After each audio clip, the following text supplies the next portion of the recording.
Michel Kapaim pour Rabbi Abdelchak, Mefik Margaliot.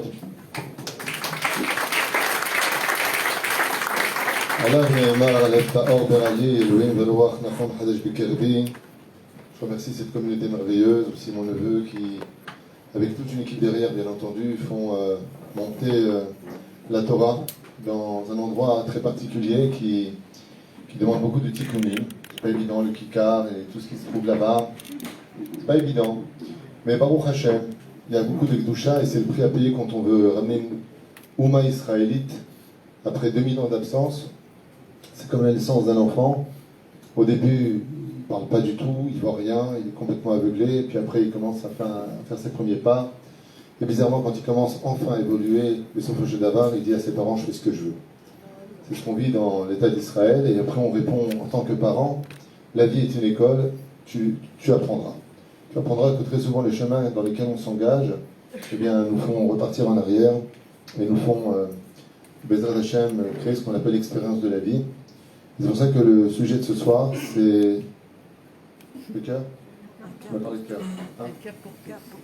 Un cœur pour tous et tous pour un cœur. Bezrat Hashem. Toda Rabba Arav, Shrem Kihila Nifla.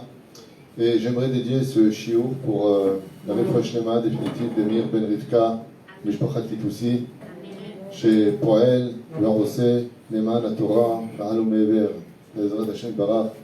שהזכות התורה הקדושה הזאת, שלח לו רפואה שלמה, החלמה מהירה, בריאות איתנה. Bien entendu, pour toutes les bnotes Israël qui veulent se marier, qui veulent des enfants, qui veulent la santé. Bon, je suppose qu'on n'a pas besoin de ceux qui veulent une grosse parnassa. Ah si, quand même. Moyenne. Moyenne. Ça va, ok. Bershut Harav, Toda Rabba. Où est mon neveu? Ah ouais, j'adore. Viens ici, je te parle. J'étais beau gosse. À part un neveu moche, j'ai un neveu beau gosse. Et ma femme, bien entendu, qui m'accompagne partout où elle va, même avec le masque, je la reconnais. Baruchou, Baruch Shem. Top. Vous savez qu'on est dans une période difficile et délicate. J'ai préparé mon shiur Torquedé Mincha Ve'Arvit, donc à toute vitesse, pour parler du sujet principal, le cœur. Le cœur est un membre très spécial, puisqu'on dit qu'on ne peut pas vivre sans cœur. Shtuyot mitzagvenot. On ne peut pas vivre sans foie, on ne peut pas vivre sans rein, on ne peut pas vivre sans rate. Ah si, on peut vivre sans rate. On ne peut pas vivre sans quoi? Sans cerveau. On ne peut pas vivre non plus. Ça, pardon? Quoique si, on peut vivre sans cerveau. Apparemment, au gouvernement, il y a des gens qui prouvent scientifiquement qu'on peut vivre sans cerveau. Il y a une nouveauté aujourd'hui. On peut vivre sans cerveau. Aval, quoi qu'il advienne, pourquoi est-ce qu'on dit que le cœur est le membre principal du corps humain? C'est parce que c'est lui qui irrigue tous les autres membres. C'est-à-dire que c'est vrai que si on enlève le cœur, la personne décède, si on enlève le foie, si on enlève les poumons, ben la personne décède aussi. Donc ce n'est pas big deal de dire que le corps vit grâce au cœur, mais par contre il y a une reconnaissance de tous les membres vis-à-vis du cœur, car le cœur est un muscle, une pompe, qui irrigue et qui envoie, qui fait circuler par le système des veines dans tous les membres. Bezrat Hashem se sent oxygéné, qui réavive constamment tous nos corps. Ce qui fait que le Béhémet, combien même on ne peut pas vivre sans foie, eh bien on ne peut pas vivre sans cœur, parce que le cœur donne la vie à tous les autres. Il est le centre de notre vie. Quand on vérifie une personne, si elle vit ou pas, il faut vérifier les narines, voir si elle vit ou pas, s'il respire encore. Dans le tafles des choses, c'est au niveau des tricotlèves, c'est au niveau du cœur. C'est pareil pour une femme qui est enceinte, quand on n'entend plus les battements du cœur, on se pose des questions. Et la fin, on va parler aujourd'hui de ce qui donne la vie à toutes les autres mitzvot de la Torah, tout ce qui donne en fin de compte la vie à ce que nous sommes en tant que juifs. Car il faut savoir que le juif, si on peut le distinguer au niveau de sa façon d'être, c'est au niveau de son cœur. Am Israël Eshlo Lev Yotze Minaklal. Le peuple d'Israël est un peuple très spécial pour lequel Dieu nous a choisis. Tout comme Dieu est un cœur au sein de sa création, tout comme le Beth Amikdash est le cœur de notre identité. Par contre, vous avez déjà remarqué que d'ailleurs, si vous prenez une carte, que vous retirez tous les fleuves, les océans, les mers, tous les lacs, vous enlevez toutes les eaux qui existent, vous réunissez les terres, vous mettez le doigt au centre, vous avez Jérusalem. Et au centre de Jérusalem, ancienne Jérusalem, vous avez le Beth Amikdash. C'est-à-dire que le cœur de notre vie, le centre de notre vie, c'est le Beth Amikdash.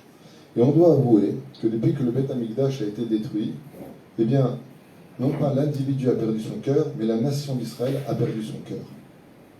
C'est quelque chose de très difficile à comprendre, mais qui demande beaucoup de réflexion. L'homme inastam, on se doit de pleurer tous les jours le Beth Amikdash. Les Chachamim nous disent d'où vient la simcha, quel est le membre qui irrigue la simcha, quel est le membre qui exprime la simcha, c'est le cœur. Kol hamitabel al Yerushalayim, Be'ezrat Hashem, tout celui qui porte le deuil de Jérusalem. Ir'e ve'iske, qu'est-ce qu'il va avoir? Besimchata, le mérite de revoir la construction du Beth Amikdash. Et aujourd'hui, on a beaucoup de problèmes, parce qu'on peut dire que le cœur est très embrouillé. Alors on va commencer maintenant ce shiur pour parler un petit peu de qu'est-ce qu'Hachem il attend de notre cœur et qu'est-ce qui se passe aujourd'hui avec notre cœur, parce que c'est vrai qu'on est dans une génération extraordinaire. Je ne regrette pas du tout d'être né aujourd'hui, et encore moins d'être en 2021 avec ce qu'on vit au gouvernement, au sein de ce qu'on est en train de vivre, c'est extraordinaire. On participe à quelque chose de spécial, un accouchement de la Géoula, à laquelle on aurait pu éviter, mais je suis quand même content d'être présent pour la Géoula. Et si vous me dites, c'est bon, je connais, ça fait 20 ans qu'on me le dit, je vous répéterai que chaque jour est une preuve qu'on se rapproche encore plus de la Géoula, En Yushkla al-Baola. Mais par contre, ce qui est très intéressant, c'est comment fonctionne le cœur. Même les philosophes français, entre autres, comme Rousseau, se sont beaucoup intéressés au fonctionnement du cœur. Est-ce qu'on est avec un cœur pur ou est-ce qu'on est avec un cœur mauvais? Je m'explique. Est-ce que quand un enfant vient au monde, ou une femme vient au monde, il vient avec un cœur pourri? Il est pourri, le mec. Comment ça va? Je suis pourri. Je suis dans la vie, je suis pourri. Et grâce à la Torah, les mitzvot et les bonnes actions, il devient génial, il devient pur, chez l'Agdola. Ou est-ce que l'homme naît avec un cœur pur, il est Tahor, Mileda, et à cause des fréquentations et à cause des choses qui tournent autour de lui, son cœur devient mauvais. Chez l'Agdola Meod. Vous avez une idée sur cette question-là? Toi, tu dis que le cœur est pur. Ok, qui dit mieux du côté des femmes? Le cœur est pur. Ok, bon, vous êtes tous d'accord, mesdames et messieurs, pour dire qu'un enfant naît avec un cœur pur. D'accord? Non, objection, votre honneur. Il est né pourri. J'ai pas compris. Un enfant, il a que du Yetzera, donc il est né avec un cœur mauvais. Mahlouket, Rachid Tosfot, Bon, niré Bezrat Hashem, ma omeret Torah, Agdosha, à propos du Yetzera Tov, Yetzera Ra. Brachot nous dit effectivement, comme vous dites, jusqu'à 13 ans, un jour, il est que Yetzera Ra, alors qu'en réalité, c'est les plus belles années, les Hamoud Meod, et c'est à partir de 13 ans qu'il devient le Yetzera Tov qui devient pourri, donc c'est un petit peu inquiétant. Il devient fouillé Tova, il commence à répondre à ses parents. En réalité, tout ça, ça appartient à des degrés psychologiques de ce qu'on appelle la reconstruction psychologique d'un enfant. Il n'y a rien de pourri chez un enfant, ne vous inquiétez pas. Al-Bon Iré Bezrat Hashem, qu'est-ce que pense la Torah? On est dans Bereshit. On va voir ensemble comment Dieu, qui a créé l'homme, il définit l'homme. Vous me direz ce que vous en pensez vous-même. Vaya Adonai ki rabat ra'at ha'adam ba'aretz v'chol yetzer marshevot libo ra mi kol hayom. Qu'est-ce qu'il dit maintenant à Kadosh Baruch Hu? Il dit que le cœur il est bon ou il est mauvais. Dans la Torah, Ma'adin, il dit ouvertement, pour ceux qui ne comprennent pas l'hébreu, Dieu vit qui Rabba Ra'at Ha'adam, c'était multiplier le mal chez l'homme, sur la terre, Vechol Yetzer Mahshevot Libo, et que toutes les pensées de son cœur, Rak que, mauvais. Donc qu'est-ce que pense la Torah? Ra. Kol hayom. C'est pas Hetziyom. C'est pas il va à la synagogue le matin, il va en boîte le soir, il se prend pour une sardine, il va en boîte. Kol hayom. Bon, Itkadem Ksat. On avance un petit peu et on retombe sur un verset d'Akadosh Baruch Hu. Tu veux dire, oui d'accord, on a marqué Adam, l'homme est devenu pourri. Maintenant on va parler de la naissance. Ki Yetzer Lev Ha'adam Ra Mine'urav. La Torah, on ne peut pas dire qu'elle n'est pas claire. Même une personne sans séchel, elle comprend que le témoignage de Dieu, c'est de dire que le cœur de l'homme, ra mine'urav, vas-y mine'urav, depuis sa jeunesse, le cœur de l'homme est mauvais. Quoi, ouais? Vous voulez faire une manifestation, écoutez bien, vous mettez un gilet jaune, vous allez au Kotel, prenez une pancarte, pas content. dans la Torah, le cœur, la conception d'un homme est mauvaise. Donc Rousseau avait posé une question importante. Il a dit, est-ce que Béhémet, on est avec un cœur qui est bon et il devient mauvais, ou est-ce qu'on est avec un cœur mauvais, égocentrique, jaloux, envieux, critique, ou est-ce qu'on est vraiment avec quelque chose de bon? Ce que je vous propose, c'est d'approfondir ce sujet ce soir pour savoir comment le réparer et comment arriver à se sortir d'un mauvais cœur si vraiment la base de notre cœur est mauvaise. Ce qui est certain, c'est que selon la Torah orale, la Torah orale a une autre version de notre cœur, puisqu'elle nous dit que le corps de l'homme est chetzio tov, chetzio ra. Ça veut dire que la Torah orale nous apprendra, la Torah orale nous apprendra que le cœur d'une personne est à moitié bonne et à moitié mauvaise. Yeshlo chetzi yetzer atov, yeshlo chetzi yetzer ara. Donc déjà, on a adouci un petit peu les cœurs. Viens, Kadosh Baruch Hu, il te dit, bon, ça c'est votre opinion, les Chachamim. Moi, je dis que Yetzer lev ha'adam ramine urav. Nikuda. L'âme. Asba, Betzem, qu'est-ce que ça vient engendrer chez nous de savoir que Béhémet, le cœur de l'homme, apparemment, quand il vient au monde, il vient avec quelque chose de négatif en lui. Le Zohar explique. Il donne déjà un premier coup de jet sur cette explication. Et il dit, quand un enfant il vient au monde, il est venu pour tout prendre. C'est pour ça que quand il vient au monde, comment il vient? Les mains fermées. Je suis venu te prendre. D'ailleurs, il te le dit dès qu'il naît, dès qu'il parle, sa première phrase c'est quoi? C'est mon mien. Je ne te prête pas, c'est à moi. Et on lui apprend à prêter, à donner, à compatir. On apprend à l'enfant à devenir meilleur. Mashma Mika, que Béhémet, comme dit Zohar, Kshenolada Adam, Kedelech Kravim, alors allez, nouvelle alechem, à quoi on est comparé à des chiens, c'est sympa. Bon, quand on s'appelle Twitou, on enlève le i, on peut s'arranger. Franchement. Pourquoi dit Zohar, on est comparé à des chiens? Écoutez bien la réponse de Zohar. Ha, ha, ha, ha, vas-y, ha, ha. Rabbi Shimon Bar Yochai nous dit, l'homme, quand il parle à Dieu, ha, ha, donne-moi, donne-moi, donne-moi, donne-moi, donne-moi, donne. Qu'est-ce que tu donnes, toi? Ma'atanoten. Ça veut dire que Béhémet, quand on vient et qu'on voit nos prières, donne-moi la parnassa, donne-moi la santé, donne-moi la possibilité de, donne-moi un khatan, donne-moi une kala, donne-moi des enfants, donne-moi une maison. Akadosh Baruch Hu te dit, c'est la vraiment, moi je te donne tout, mais toi qu'est-ce que tu donnes? Est-ce que tu as fait Tikkun Chatzot? Est-ce que tu as fait tes tefilin comme il fallait ce matin? Est-ce que tu as Kavata et Tim la Torah? Est-ce que tu mets le kisui dans ton pain? Qu'est-ce que toi tu donnes? Tu veux tout, mais toi qu'est-ce que tu donnes? Ma korepo. Le cœur est un reflet. Mais la reine, quand on voit ce que les Chachamim nous mettent en garde sur le cœur, ils nous disent c'est l'obig deal. C'est pas évident. Et la preuve en est. Nous avons deux cœurs à l'intérieur de notre poitrine, un à droite et un à gauche. Et ces deux cœurs-là sont l'allusion du Bet Amikdash premier et Bet Amikdash deuxième, Mashma Mikal, qu'on aura besoin d'un troisième cœur. Et c'est ce que nous enseigne Yecheskel dans son 36e chapitre, verset 26. Omer lanu Yecheskel, Venatati lechem lev hadash. Je vous enverrai un nouveau cœur. Veroa hadasha. Comme une renaissance de la vie, Veroa hadasha. Ça veut dire que le cœur que nous avons aujourd'hui, l'otov. Zelo davar nifla benetaim. Lama. Premier temple, il a été détruit à cause de quoi? Avodazara, Shechut Damim, Gilou Yarayot. Les trois grottes connues. Le deuxième temple, il a été détruit à cause de quoi? Sinat Hinam, on va dire ça comme ça, très légèrement, et la Shonara. On va s'en tenir à la Massoret. Ça sans rentrer dans les détails, le Birkou Lifna Torah, Azvot Torati, Azov. Là, on reste dans le Pshat, ok? Donc ces deux Beth Amikdash, ils sont où? Ici, on a dit que le Beth Amikdash, c'est le cœur de l'homme. Combien on a ici de cœurs à l'intérieur? Le cœur à droite, le cœur à gauche. Pam pam, pam pam, pam pam. On a deux cœurs. On met maintenant à Kadosh Baruch Hu, quand viendra le moment de la reconstruction du troisième temple, je serai obligé de changer aussi vos cœurs. Parce que tout comme le Beth Amikdash est le cœur de toute la Torah, de la même façon, je serai obligé de changer les cœurs de la création depuis Adam Arishon. Donc, Mère Yecheskel, je vous le relis. Venatati lachem lev hadash veroa hadasha. Etem bekirbechem ve'esarti et alev ha'even venatati lachem lev basar. Waouh! Lo yehuman ki yisupar. Quand on parle du troisième temple, Yecheskel mitnabe al harit hayamin.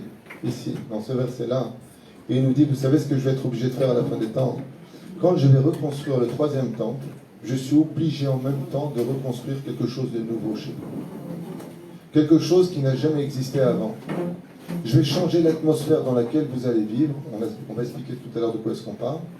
Mais je changerai vos cœurs de pierre en cœur de chair. Alors là, est-ce que là, il y a une question à poser sur tout ce qu'on vient de dire? Selon Yéhezkel, on a un cœur de quoi? Un cœur de pierre. L'oyoman qui est sous par. Vous vous rendez compte de quoi est-ce qu'on parle? L'oyoman, vous savez quoi avoir un cœur de pierre? C'est un cœur insensible. Et sans faire de kitroug à la veille de Tisha B'Av, si malheureusement il n'y a pas de reconstruction du temple, on ne peut pas dire le contraire aujourd'hui. Excusez-moi, avec tout le respect que je vous dois, si ça ne vous convient pas, la portée derrière, je ne suis pas là pour vous plaire. Behemet, loyi ouman qui est sous part. Toute la journée entre les Shlom Bayit, la relation des enfants, il y a 2 jours à mon bureau, je reçois une adolescente de 17 ans qui part de la maison parce qu'elle s'est pris la tête avec son père, qu'elle envoie balader comme si c'était un moins que rien.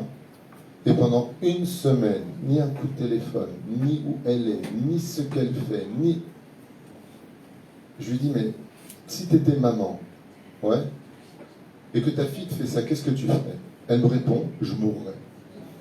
Je lui dis, donne-moi le numéro de ta mère parce que tu l'as tuée. Mais j'ai une bonne nouvelle, elle est encore vivante, peut-être que tu lui parles. Parce que tu te prends la tête, tu pars 1 semaine. Maman, tu veux pas venir au mariage? Me la raha, j'ai pas besoin de toi. Je me débrouille. De toute façon, tu n'as jamais été là pour moi. Ah bon? Les belles filles, les belles mères. Dans la rue. Il fait pas bon porter un chapeau. C'est dangereux aujourd'hui en 2021. En Israël, de porter un chapeau, c'est dangereux. Vous connaissez l'histoire. Avant, j'en avais pas. Mais il y a eu une embrouille. Ils m'ont fait porter le chapeau.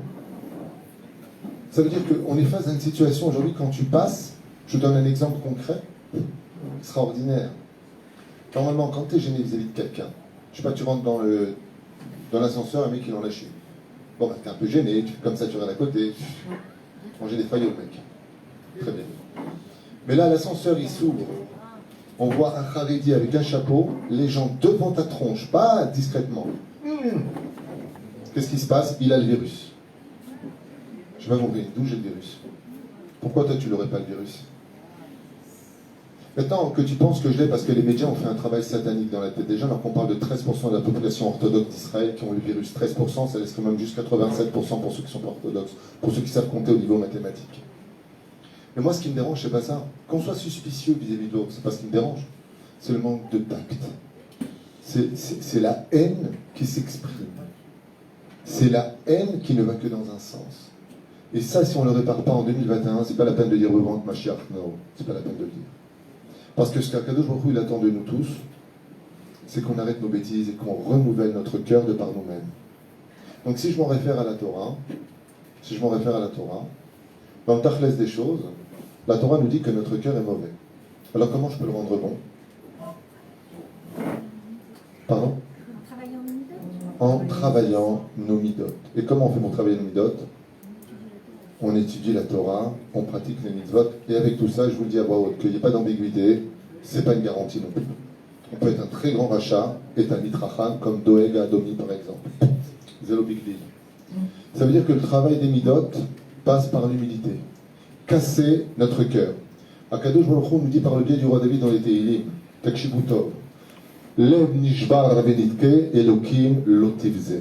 Quand est-ce que Dieu écoute nos prières? Quand notre cœur est brisé. Ailleurs, on a ça avec le Baal Shem Tov, Zechev Tzadik, le Kadosh Ibracha, ou un de ses élèves, est venu le voir et lui a demandé l'autorisation de sonner du chauffard à Rosh Hashanah.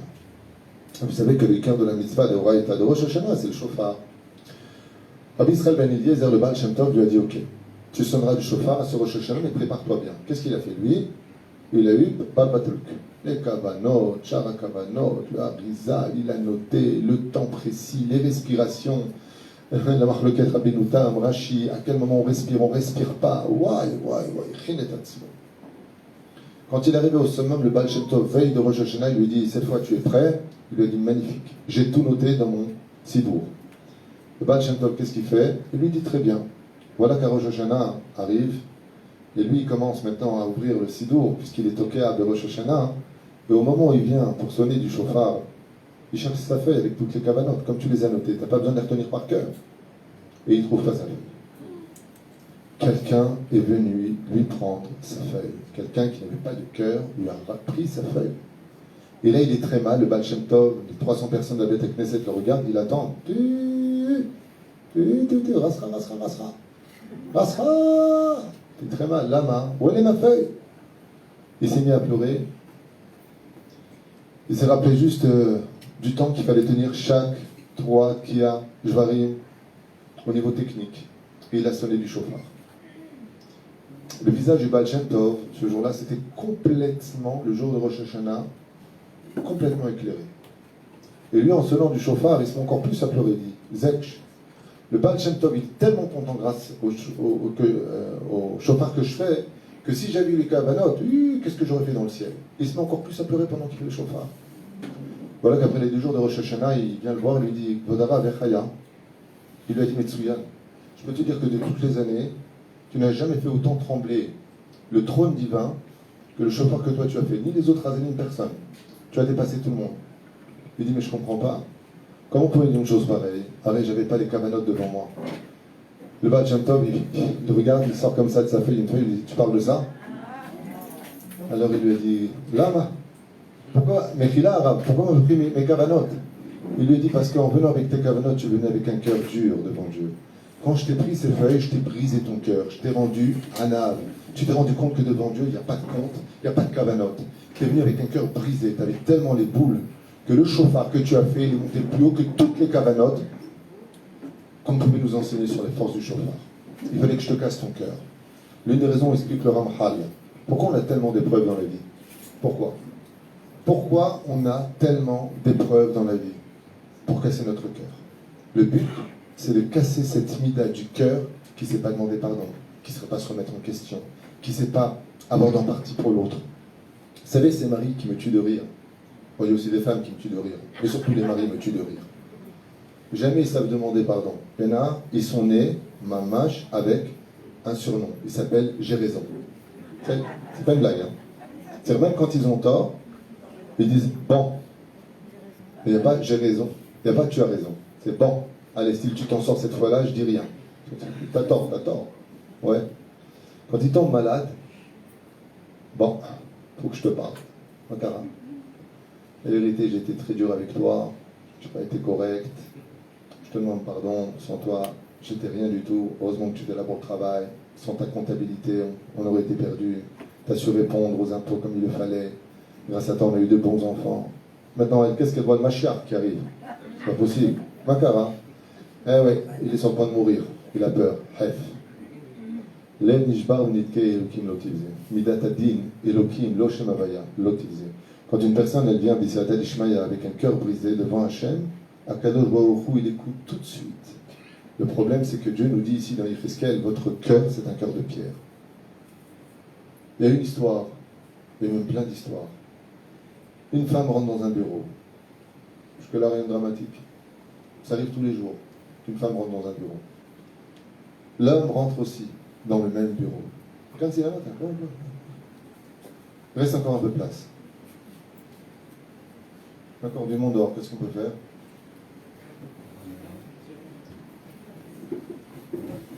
Kansu. Prenez une chaise. Et si on n'a pas, asseyez-vous par terre.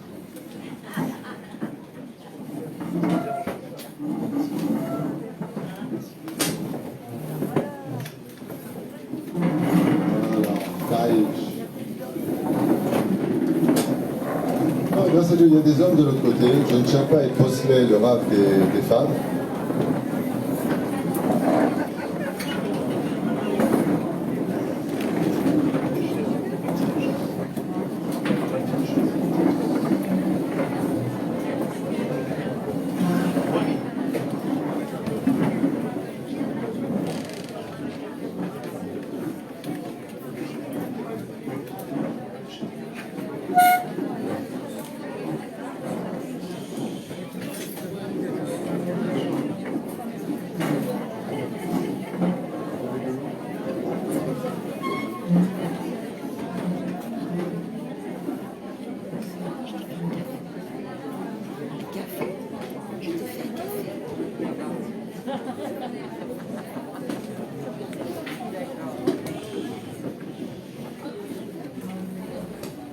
Yofi, Annie Samer, Khmerot, que tout le monde puisse s'asseoir. Bien, Enara, vous êtes nombreux ce soir.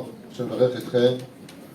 Et moi, ce qui me touche le plus, c'est de voir qu'à Natania, Mamash Oavim Torah, Oavim Shamaim, Oavim Rabbani, j'aimerais être. Cette soirée vous apporte tous les bonheurs du monde, beaucoup de lumière dans votre vie. Et un cœur rouge, rempli d'amour et d'humour. Ah,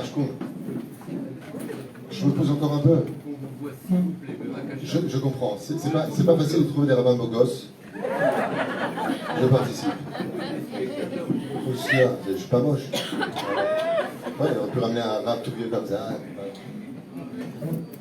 Gonna find. So, qu'est-ce qu'il y a? J'ai menti. Avodah Shebalev, Omer HaKadosh Baruch Hu.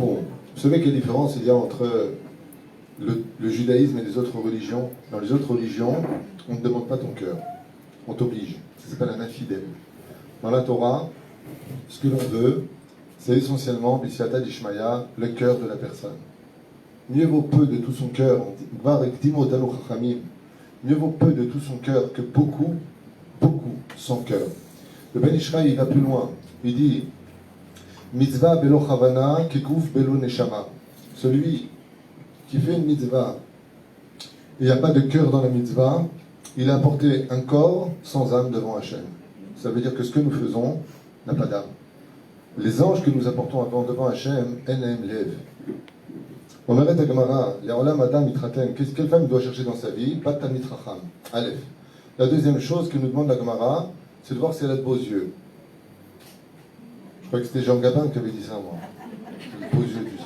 Moi, je partie de ses yeux. Alors quoi, si elle a un œil en amande, je l'épouse, et si elle a les camchoma, je ne l'épouse pas. Mazé Kachou. Et là, à Kavana, comme l'explique le Baal et Tosafot, Mazé lève. Pérouche d'avoir si une femme elle a des yeux qui sont reliés à son cœur, cette femme-là, tu peux l'épouser tout de suite. Baruch Hashem, j'ai eu le mérite de faire le shidduch à mon fils, à un de mes fils, et j'aurais tous dit la même chose à mes enfants. Le jour où vous vous marierez, avant de voir Shabbat, Kashrut, Kissouille, les collants, les Batman, je vous le demande, c'est papa qui vous le demande. Regardez son cœur. Si elle a un bon cœur, épousez-la. Alors mon fils un jour m'a posé des questions, il m'a dit « Ouais, mais si elle a un bon cœur et qu'elle n'est pas religieuse ?» Je n'ai rien compris. Si elle a un bon cœur, elle sera religieuse. C'est une promesse de mon Rav, Rabbi Moshe Eliezer Zatzal. Un jour j'étais à côté de lui, je lui ai dit « Quelle est la base de la Teshuvah ?» Il m'a dit « Teda lecha. Les olam, jamais le Créateur du monde laissera partir une personne de ce monde sans Teshuvah s'il a un bon cœur. C'est impossible. S'il a travaillé sa base, Dieu construira sur lui. Al tikre banaïr et la bonaïr. Al-même idoubar al kutchaberichu. Celui qui a un bon cœur dans ce monde, Dieu le construira. On pense toujours qu'on est perdant quand on a un bon cœur. On est mévater, on laisse tomber l'autre, on évite de parler. Nachon, aval zelo nachon. Je voudrais vous parler d'un personnage très spécial. C'est pas moi, c'est le technicien. Jordan, il est où?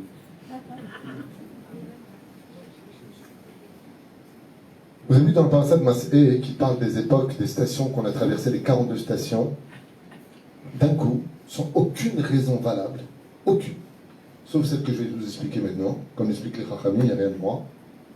On nous parle des Massaot, ils se sont posés ici et ils ont voyagé. Ils ont voyagé et ils se sont posés. Et ils se sont posés et ils se... Je m'en ça à dire. 42 stations, tu te demandes pourquoi ils te les citent. En réalité, je vous conseille vivement de les lire tous les jours, ces 42 stations. Car celui qui les cite tous les jours, Chazal, ils disent Mamash, Nitzal, mais pour Anout. Ces 42 stations qu'on a l'habitude de lire la veille de Pessah, donc dans le Siddur de Pessah, là-bas, vous avez les 42 stations de Rabbi Shimshon Asropolis, d'ailleurs, ça, Iloula, il y a 2 jours. Et après, tu dis Anna Bechoar, Vidoula, Mechatatir, Tserura. Celui qui est capable de faire ça, Nitzal, Mikol, Apor Anouyot. C'est une grande ségoula de lire les 42 stations qui correspondent au nom de Dieu qui a 42 lettres. Le Anna Bechoar. Et ça, les Ardachim, je compte en faire le sortir pour en faire une grande ségoula. Maintenant, là-bas, il y a une question que pose Chachamim qui est une bombe atomique. D'un coup, quand on arrive Be'or Ha'ar, sur la montagne de Or Ha'ar, là-bas il est marqué Kemor Aaron. Mais ça, tu nous l'as déjà dit juste avant. Dans la paracha de Chukat, tu nous as dit qu'il est mort Aaron avec Myriam. La gemme, tu me le mets là-bas. Et si tu me mets la mort de Aaron parce que tu arrives à cette station où il a été enterré, alors il faut me mettre aussi tous les autres. Là-bas, tu me dis qu'il est mort. Mais le chidouche, il est encore plus grand. Katouf Shama, Vayamot Aaron, Ben Chodesh Hamishi, Ben Echad HaChodesh. Qu'est-ce que j'en ai à faire de savoir maintenant quand est-ce qu'il est mort? Vous savez que jusqu'à aujourd'hui, on a une mahloket de savoir quand est-ce qu'est mort Abraham, Yitzhak et Yaakov. C'est une mahloket. Sefer Hadorot, il dit comme ça. Le Pachem dit comme ça. Pourquoi est-ce que la Torah nous donne, Mideoraita, la date de la mort de Aaron? Pourquoi? Et pourquoi tu me parles de lui qui est mort? Parce qu'il avait un bon cœur. Et Moshe est pas gentil. Aaron, il faisait le shalom. D'accord, pourquoi on nous donne sa date maintenant? Il fallait la donner le jour où il est mort dans Chukat. Étant donné que la paracha de Devarim tombe toujours avec Tisha B'Av, la paracha de Masé, Omrim Chazal, Mechin et Adam likrat Tisha B'Av. C'est-à-dire que cette paracha vient nous préparer. Et qui est l'exemple à suivre de tout le Tanakh, de l'homme le plus parfait de tous les hommes? C'est Aaron. La reine, si on regarde bien, 5e mois, Nissan, Iyar, Sivan, Tammuz, Av. 1er du mois, Rosh Chodesh, Av. La Torah nous dit, tu sais quand est-ce qu'est mort Aaron? À Rosh Chodesh, Av. Pourquoi? Pour nous apprendre Be'or Ha'ar. Mazé Or Ha'ar. Chazal, il dit, si tu prends les lettres du mot Or Ha'ar, c'est les lettres du mot Ir'ur. Qui veut dire, Ir'ur en hébreu, celui qui réfléchit, celui qui pense. Toutes les pensées de l'homme, telles que Aaron les a vécues, pas une seule fois Aaron a été attrapé pour aucune faute. Où elle est la punition d'Aaron pour la faute du veau d'or? Où elle est? Pourquoi elle n'a pas été disqualifiée de son rôle de Kohen Gadol? La Gemara nous dit dans Yoma, Lo alenu velo alechem, si un Kohen Gadol a une seule mauvaise pensée dans l'année, je ne parle pas de paroles, c'est pire, je ne parle pas d'action, je parle de pensée. Il meurt le jour même de Yom Kippourim. Il n'a pas le droit de fauter, ni par la pensée, ni par la parole, ni par l'action. Comment se dit-il qu'il continue son tafkid? Parce qu'Aaron, il est capable de rendre des catastrophes qui rag l'Hachem Mahar. Qu'est-ce qu'a fait Aaron? De la faute du veau d'or, il a rendu Yom Kippourim, qui est le jour le plus extraordinaire, le plus élevé, Lo hayu yamim tovim l'Israël, et la Yom Kippourim ve'etu be'av. Hey, la faute du veau d'or, vous avez vu le film avec Charlton Heston, Hugh Brunner, ouais? Le veau d'or, ok? Ouais, c'est un meilleur théologie. Aaron, tu fais un veau d'or, mais il faut qu'il soit puni. Aaron dit non, tu connais très bien, Am Kesheorev, il lui dit, tu sais comment il faut prendre ce peuple? Quand on ne peut pas rentrer dans par la grande porte, passe par la fenêtre. Il faut faire preuve de sagesse. Et qu'est-ce qu'il dit? Il dit, regarde ce que tu as fait comme faute. Il dit, t'inquiète pas, demain, cette faute-là se devient une fête. Moi, je suis capable de transverser que cette catastrophe qu'on est en train de vivre, j'en fais une fête. Akadosh Baruch Hu lui dit, Myriam fait du Lachon Hara. Ok? Fin de Parashat Ba'alotecha. Elle parle avec qui? 3 sont punis pour le Lachon Hara. Celui qui le dit, celui qui l'a provoqué, et le pire c'est lequel? Pourquoi celui qui l'entend est pire que les autres? Parce qu'il pouvait l'arrêter. Qui c'est qui entendait parler? C'est Aaron. Myriam parlait avec Aaron sur Moshe. Moshe est puni, Myriam est puni, Aaron, il n'est pas puni. Nulle part on voit qu'Aaron est puni. Il fait le veau d'or, il n'est pas puni. Il y en a qui dit Nadav et Avihu, ils sont morts, Bit Galgel, il est Kohen Gadol qui va tomber sur sa nuque. On ne parle pas du Chouta Sehara avec lequel le din du haut, le Bedin d'en haut gère les gens. Mais ce qui est très intéressant, c'est le personnage qui était Aaron. Qu'est-ce qu'il faisait Aaron? D'une catastrophe, d'une insulte, d'une avodazara, d'un Lachon Hara.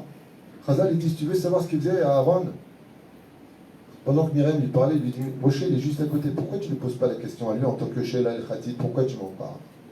Ou Lokibel. Mais il lui a dit, c'est intéressant comme question il-Khatik. Il a essayé de sauver sa sœur. La reine Aaron Lokibel, la Shonara. La reine Ulo Neenash. Il n'a pas été puni Aaron. Et pourquoi on nous parle de tout ça?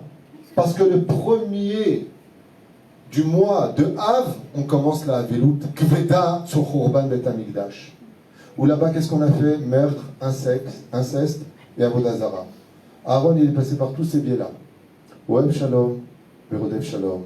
Oev et Abriot, on korban la Torah. Le cœur de Aaron, il est unique dans l'histoire. C'est le seul qui est capable de rendre du noir blanc.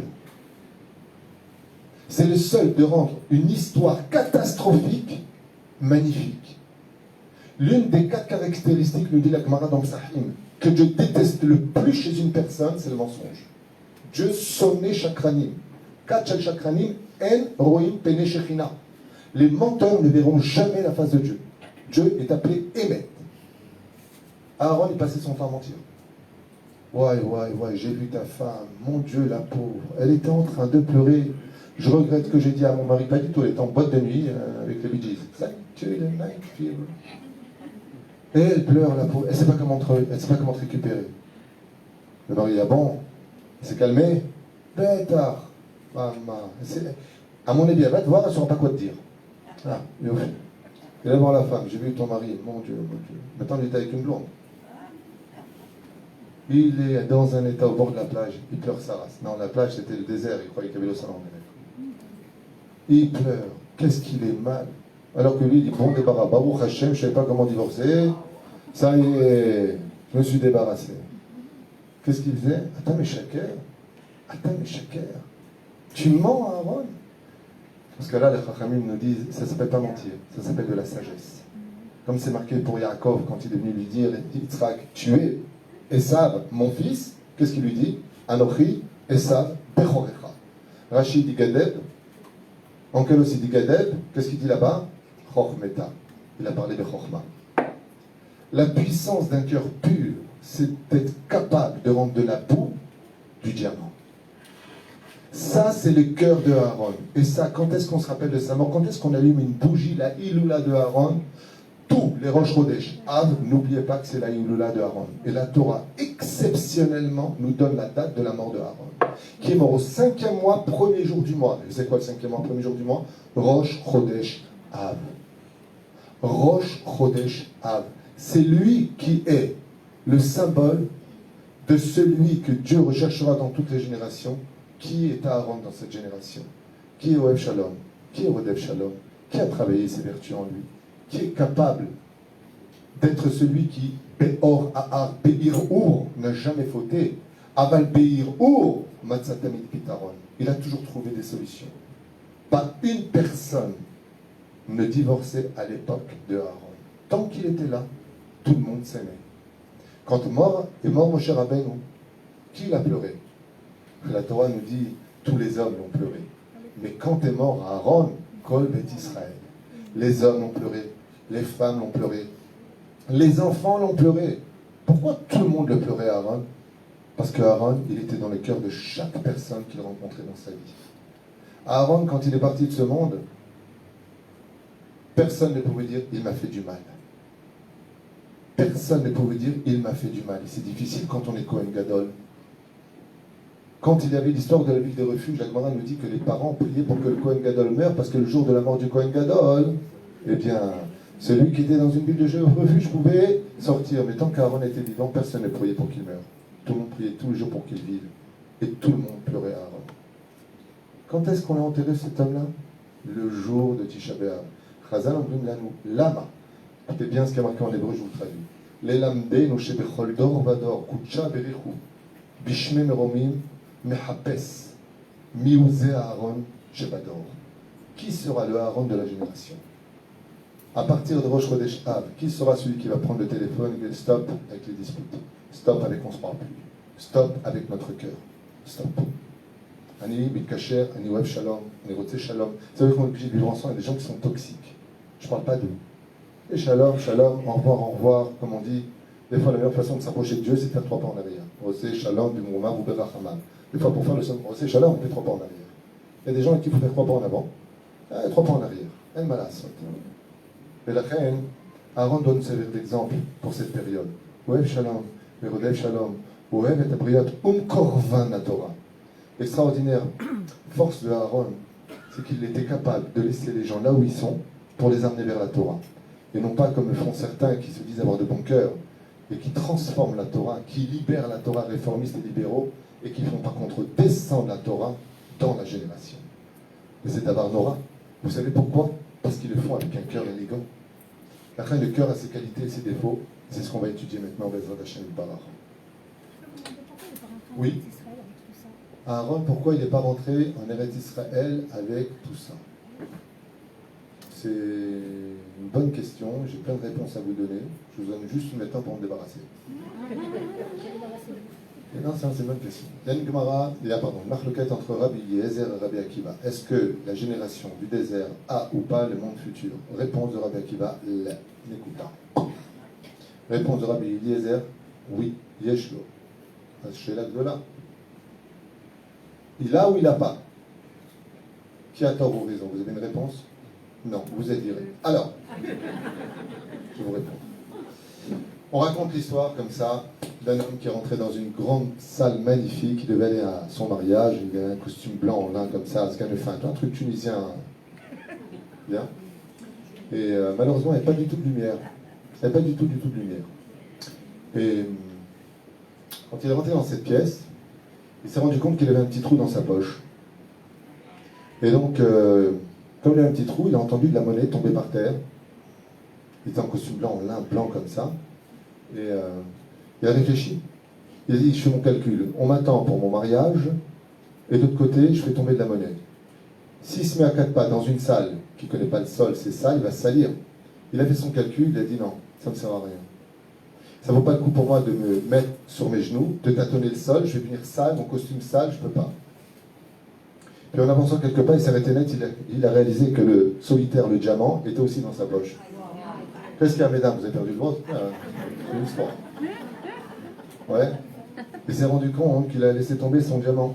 Et là, sans aucune hésitation, il s'est mis à 4 pattes, il a commencé à tonner. Parce que le diamant, par contre, il ne peut pas arriver dans la salle sans son solitaire pour sa femme. Sinon, il se retrouve seul, c'est lui le solitaire.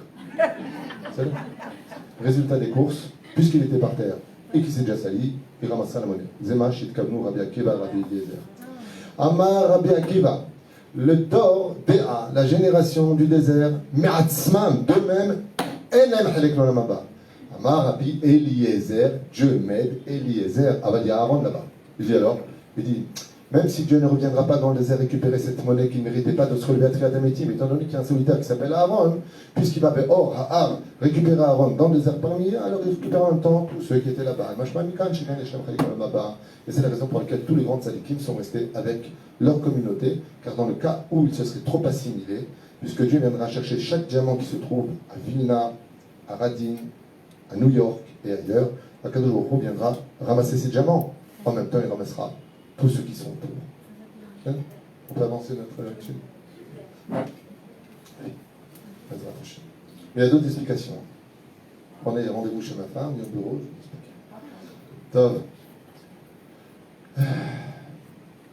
On a un problème avec le cœur, comme c'est marqué.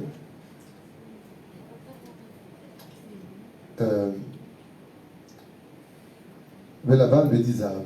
Dans le livre d'Evarim, on nous parle là-bas des stations. Et bizarrement, la chose que nous demande Akadosh Baruch Hu, c'est d'avoir un cœur blanc. Le cœur, normalement, il est rouge. Mais s'il nous dit blanc, c'est parce qu'il peut y avoir des gens qui ont un cœur noir. Vous savez? Les émeraudes, Rachouv, de le comprendre. Vous savez de quelle couleur devient un cœur quand il meurt, avec le temps? Noir. Là où il n'y a pas de vie, le cœur est noir. Vous savez? Mazotomeret. Et là, je vous demande vraiment d'ouvrir bien grand vos oreilles, parce que je vous parle d'un problème de 2021 qui nous concerne tous, on est tous au courant, et on reste tous débiles face à une réalité que l'on connaît bien à l'image de cette fameuse génération du petit chaperon rouge. Vous connaissez le chaperon rouge? Vous connaissez pas le chaperon rouge? Oui. C'est l'histoire d'une petite fille, elle était sympathique, avec deux couettes comme ça, elle va voir sa grand-mère, elle lui dit grand-mère, mais j'ai appelé d'arcaca, je suis le loup, je vais te bouffer. Non mais grand-mère, pourquoi t'as des pattes, t'as pas de pieds? Non mais je suis un loup, il y a pli d'arcaca, je vais te bouffer. Oui mais grand-mère, pourquoi t'as des grands poils? Je vais te bouffer, je suis le loup. Oui mais grand-mère, pourquoi t'as des grandes dents? Yamal pli d'arcaca, elle dit. Qu'est-ce que fait le loup? Il a bouffé. Elle est dans le ventre. Oui mais pourquoi je suis dans ton ventre, grand-mère? Je ne veux pas comprendre. Cette explication que je vous fais avec un peu d'humour, c'est l'explication d'un très grand tzaddik, Tzaddik Chacham Gadol Me'od Shediber V'diber al Ze Bediuk. Il dit c'est bizarre, on est dans une génération où on sait très bien tout ce qui est bon pour nous, ce qui ne l'est pas, et malgré tout, on ne fait pas ce qu'il faut. Comme le dit l'Haftarah qu'on va lire ce fameux Shabbat qui arrive, un des Shabbats les plus hauts de l'année juive, Shabbat Chazon. Ouais. Une vache. Quand vous lui donnez de l'herbe à brouter, là où il y a des ronces, est-ce qu'elle broute? Non. Un humain, tu lui donnes à manger là où il y a des épines, il va manger. Il sait que c'est pas bon pour lui. Par exemple, une personne qui fume, c'est bon ou pas bon? C'est pas bon. D'accord? Il sait que c'est pas bon et il continue à fumer. D'accord? Quelqu'un qui est au régime, il sait qu'il ne doit pas manger. Il le sait, c'est pas un chidouche pour lui. Et il continue à manger. Et on dit, mais tu sais que tu vas prendre des kilos en stam?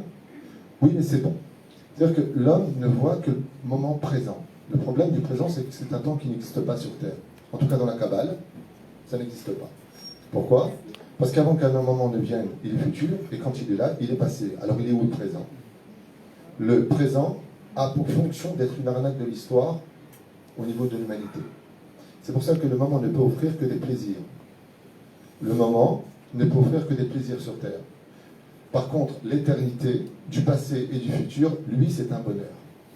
La Torah t'offre du bonheur, elle ne t'offre pas du plaisir.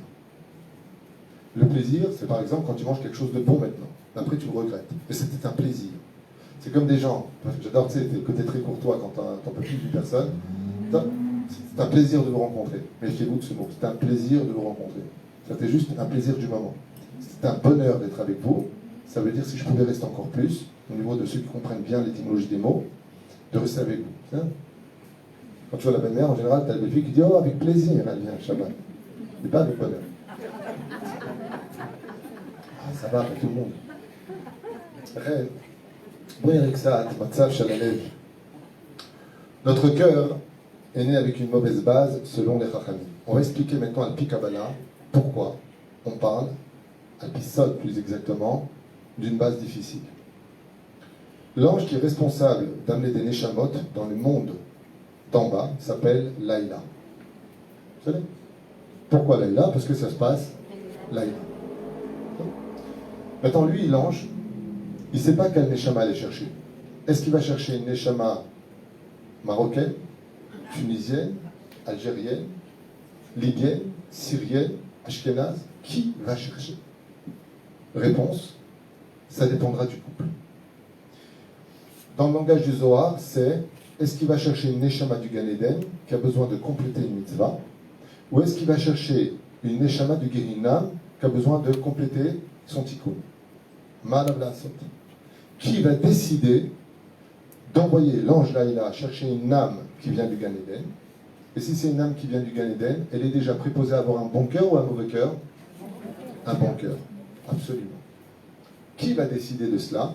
Réponse, les parents. C'est nous qui décidons si notre enfant va être bon ou mauvais. Comment ça se passe? Ça vous intéresse? Oui. C'est toutes les personnes âgées qui me disent ouais.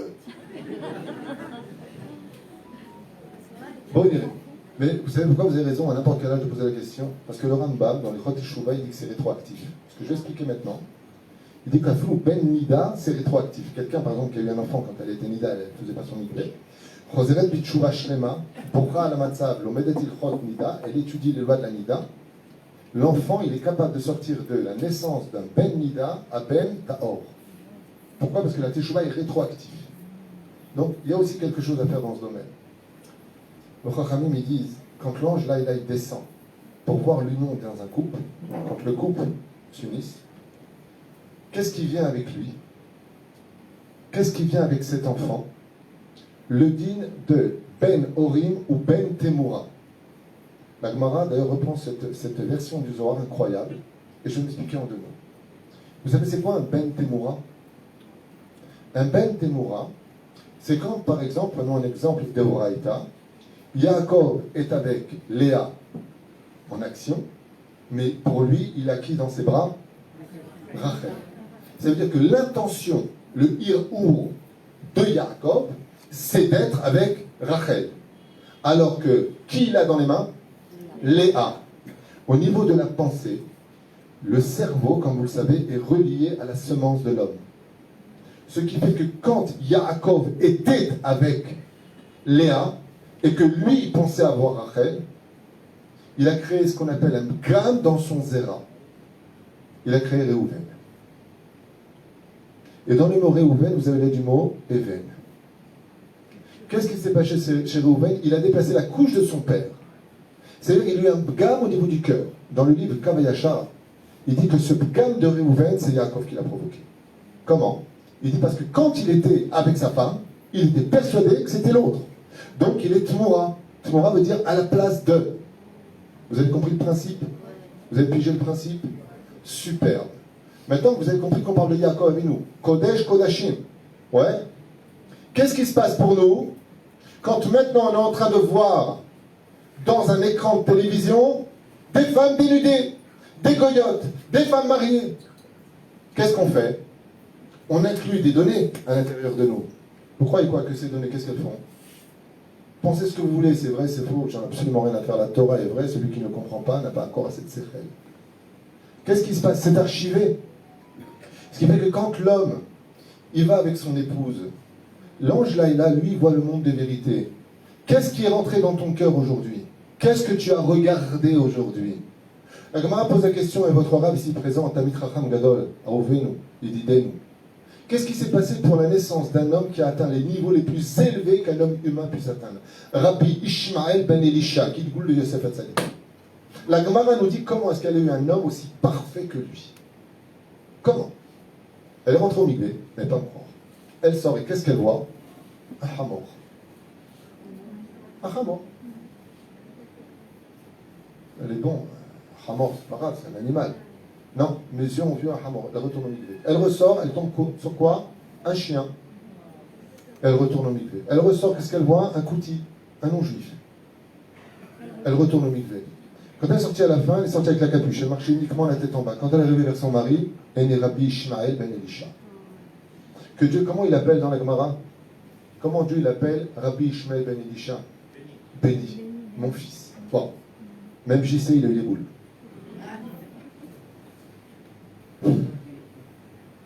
C'est mon niveau. Même quand tu es Av, Mematim, Besimcha, les Tunisiens, on ne peut pas ça. Tu retournes le monde, un Tunisien, il meurt. Béni! Pourquoi la Gemara a besoin de nous dire elle a vu un hamor, elle a vu un chat, elle a vu un kouti, elle a vu un kleps. Marpaki, qu'est-ce qu'elle a vu moi en 2021? Qu'est-ce que j'en ai fait? C'est Gemara qui me dit qu'est-ce qu'elle a vu quand elle est sortie du Migvé. Les lames d'Era, que ce que tu regardes va fixer le cœur de ton enfant. Quand tu veux avoir un enfant qui soit kadosh, en lui disant mais tu es trop dur, tu es rebelle, il n'est que le fruit de ce que tu as décidé qu'il sera. Si tu avais protégé tes yeux, si tu avais suivi les chemins de la Torah, si tu avais posé ton portable quand on le demande, de prendre un portable cachère, de faire attention à ce que tu regardes, au lieu d'aller par Kikar et passer par un autre endroit, de faire attention à ce que tu regardes, l'enfant que tu vas avoir, l'ange Laïla, il a l'obligation, dit le Zohar HaKadosh Padavid Tuitou, d'aller prendre une Neshama qui vient du Gan Eden. Donc si vous posez maintenant la question à Emet, est-ce qu'on vient tous avec un mauvais cœur? Dans le Zohar, non. Ça dépend de qui seront les parents pour l'enfant. Comme elle dit une fois un des élèves de Hafetz Chaim qui venait de se marier très jeune, il lui a dit à partir de quel âge je vais éduquer mon enfant? Il lui a dit à partir du moment où tu es né toi. Tout ce que tu vas voir maintenant, toute ta vie, jusqu'au moment de ton mariage, donnera l'influence sur l'enfant qui naîtra. L'élève al fait Avdalim, leur allez le vélo alechem. Vous savez c'est quoi un pur sang? Vous avez remarqué un truc qui m'a toujours répété à Rabbi Abdelchak. Les pur sang de champions de course gagnent des courses. J'ai jamais compris pourquoi. Ils n'ont pas d'Aïn arabe, j'ai pas compris. J'ai pas compris. Pourquoi est-ce qu'un pur sang qui gagne une course quand il a un poulain, ça devient le champion qui va se vendre 10 millions de dollars? Lama. Qu'est-ce qu'il a de plus que l'autre? Il a 5 pattes l'autre? Non. Il vient d'un zéra qui est fort. La Torah est Balelam Denu qui vient d'un zéra qui est fort. Et il faut savoir que notre cœur, c'est la première formation après la colonne vertébrale au bar de l'enfant dans le ventre de sa mère. Mazé. Mi haïta. Bishat yetzira. Qui, en réalité, va former le cœur de ton enfant? Si tu veux un enfant qui soit dans le monde de la Torah et des mitzvot, si tu veux un enfant qui ait un bon cœur, si tu veux un enfant qui accepte et qui accède facilement au respect des parents, ça va dépendre essentiellement de qui sont les cœurs des parents qui l'ont mis au monde. Et nous, on commet tous la même erreur. Tous la même erreur. Tu sais, mon fils, moi je répondais pas comme ça à mon père. Mais le problème, c'est que si tu lui répondais, tu te prenais un meuble dans la tronche. C'est parce qu'il y avait de la crainte. Aujourd'hui, on n'a pas le droit de outrepasser certaines mesures. Mais il y a mieux à faire.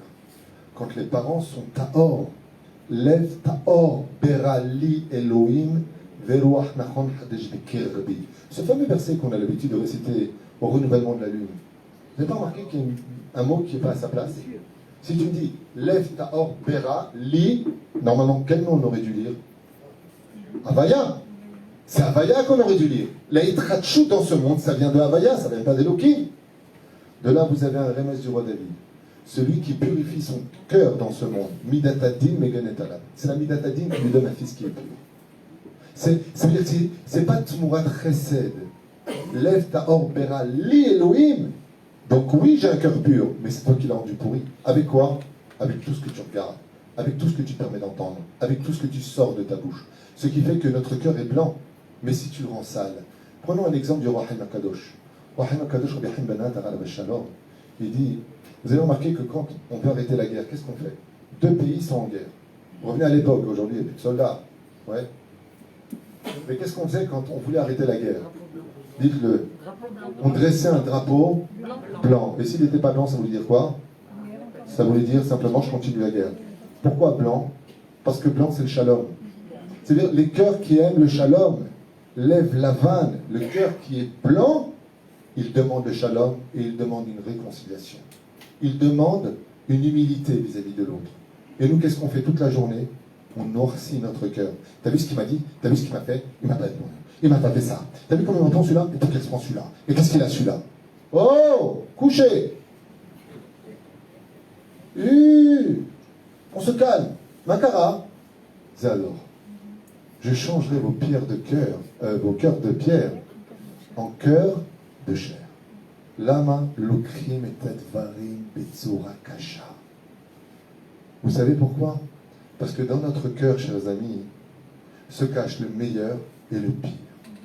Ça veut dire que Rabban Shimon ben Gamliel, une fois, a demandé à Tavir Avdo, à Alav Shalom, apporte-moi ce qu'il y a de mieux dans le chouk. Il lui a apporté une langue. Il lui dit, apporte-moi ce qu'il y a de pire dans le chouk. Il lui a apporté une langue. Dans cette génération, il n'aurait pas apporté une langue. Il leur dit, apporte-moi ce qu'il y a de mieux dans ce monde. Il leur a apporté un cœur. Apporte-moi ce qu'il y a de pire dans ce monde. Il leur a apporté encore un cœur. Parce que notre cœur à nous, il peut être le meilleur, il peut être le pire. Il n'y a pas de pire au monde qu'un mauvais cœur. La Gemara nous dit comme ça dans Masechet Avot, 2e chapitre, 9e, 10e, 11e Mishnah, si on avance.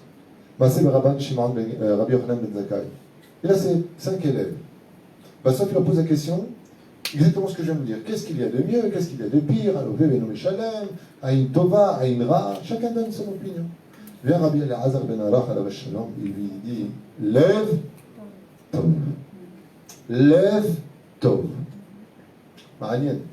Quand on compte dans la Torah de Bereshit, Bara, Elohim, Et Hashemayim, Bet, Aretz, Vaaretz, Haïta, Tohu, Vavohu, Vechoshech, Alpene, Te'am, Beruach, Elohim, Melach, Bet, Amen, Vichol. Quand vous arrivez au 32e mot, vous arrivez comme ça, Et Haor Kitov. Le mot qui, c'est le 32e mot depuis le commencement du premier chapitre de Bereshit.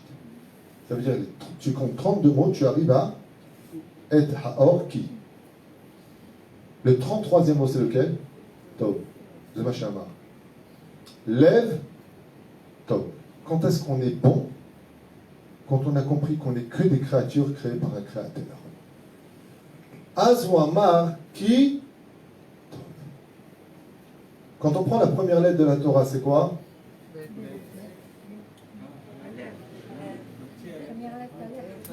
On va s'adresser à la Chokhmah. Première lettre de la Torah, Bet.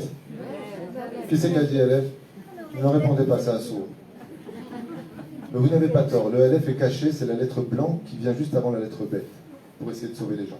Alors, c'est la lettre Bet. Quelle est la dernière lettre de la Torah? La Be'ané, Kol Israël.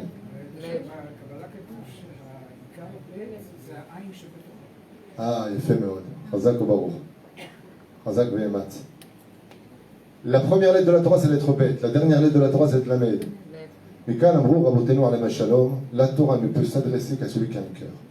Puisque la première et dernière lettre, ça fait des lettres du mot lève. La Torah, c'est un cœur. Et elle ne s'adresse qu'à ceux qui ont du cœur.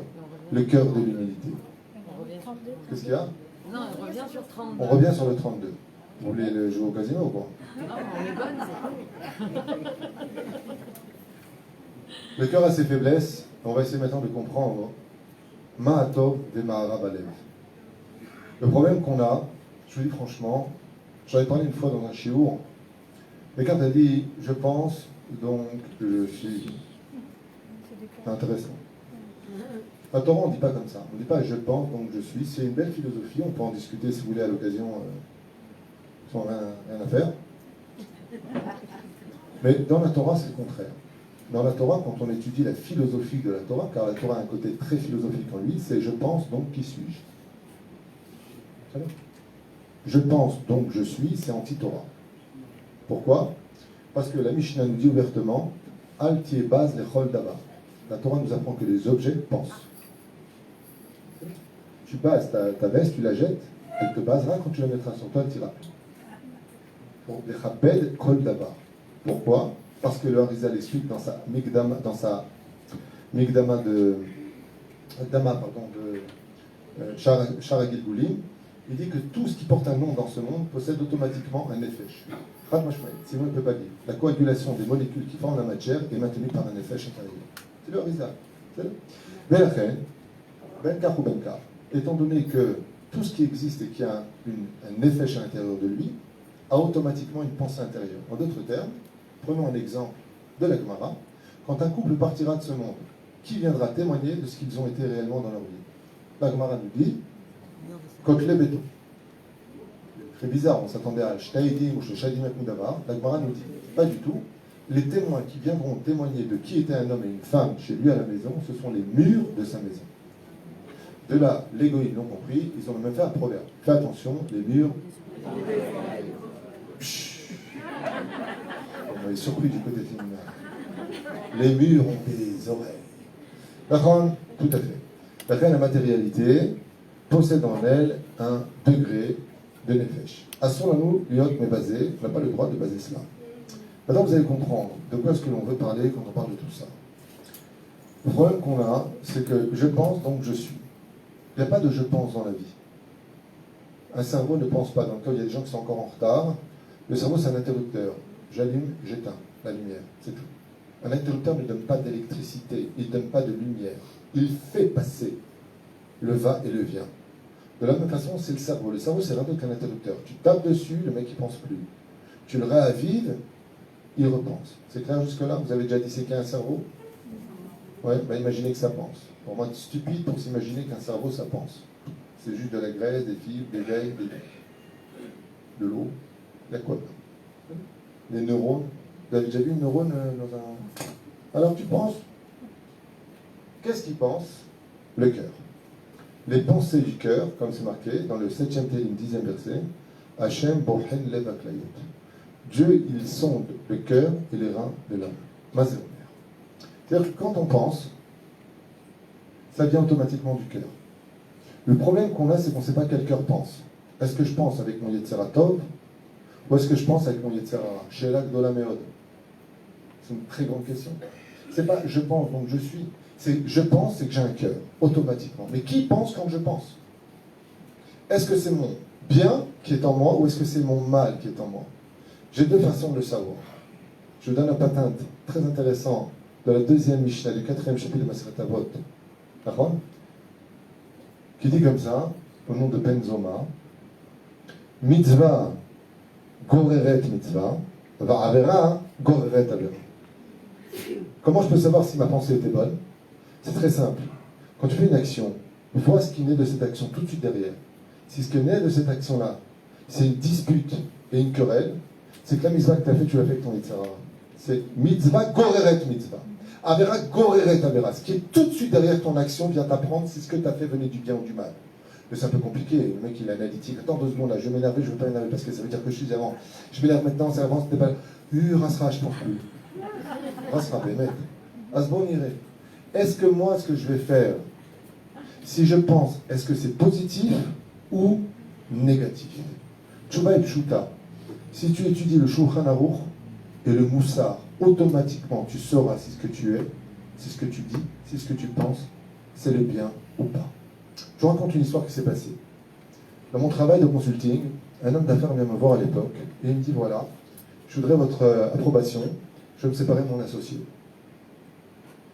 Je lui dis pourquoi? Pourquoi tu veux te séparer de ton associé? Moi là-bas je suis anti-association Bichlal, mais bon. Pourquoi tu veux te séparer? Parce que tu comprends. Ces arguments m'ont fait tout de suite réagir. Je lui ai dit, tu veux chose qui me peine, c'est que tout ce que tu dis, c'est pas de toi, c'est de ta femme. On est comme ça, mais ouais, c'est vrai, j'en parle beaucoup avec elle, mais la femme, c'est le mazal de l'or. Je lui ai dit, regarde, Aetsa ta Yetzerara, je lui ai dit. Ce que tu viens de dire, c'est Kulo Yetzerara. Et je me rappelle de sa réaction, il m'a dit dans son bureau, Rabbi David, pourquoi? Je veux comprendre, comment vous analysez les choses? Je lui ai dit, tu veux me comprendre pourquoi? Allez, on commence tôt. Qui était à la rue, toi ou ton associé? Enfin, un sourire de Tunisien, il me dit, moi. Qui t'a pris dans le travail? Lui. Qui t'a appris ton métier? Lui. Qui t'a fait grandir aujourd'hui que tu es devenu monsieur, ton associé? Je lui dis, je faisais Kfiyut Tova. Lui, il ne voulait pas se séparer. Ils ont continué ensemble. Je lui dis, Shrat Karatatov, c'est pas Moussavi ce que tu fais. Ça vient automatiquement de ton Yetzerara même. Il m'a écouté. Un an plus tard, il m'appelle, il dit, tu passes quand me voir? Je lui dis, bientôt. Je ramassais de l'argent pour Aurélio à l'époque, à Jérusalem, Tibanem, Hachem, Moravi, Rabbi Eliaou Twitou, mon père, que Dieu repose son âme. Comme disait l'autre, ce qui m'a le plus frappé chez lui, c'était ses mains. Et donc, quoi, voilà.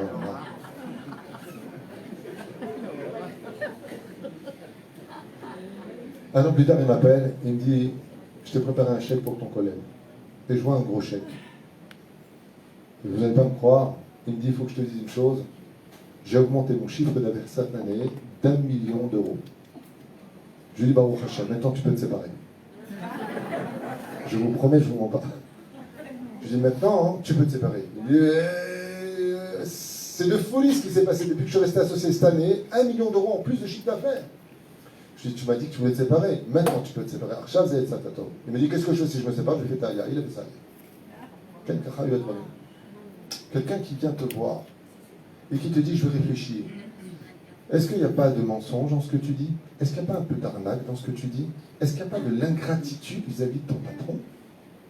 S'il y a le moindre gamme dans ce qui est en train de se faire, même si elle paie à la Chassimuta, quelque part on a le droit d'étudier Dafka pendant cette période de Tchabéal, la Sechet Giti. Tout le monde connaît cette histoire. Je vous prends un peu de temps parce que j'ai besoin de vous la raconter pour moi plus que pour vous. Vous avez 2 minutes?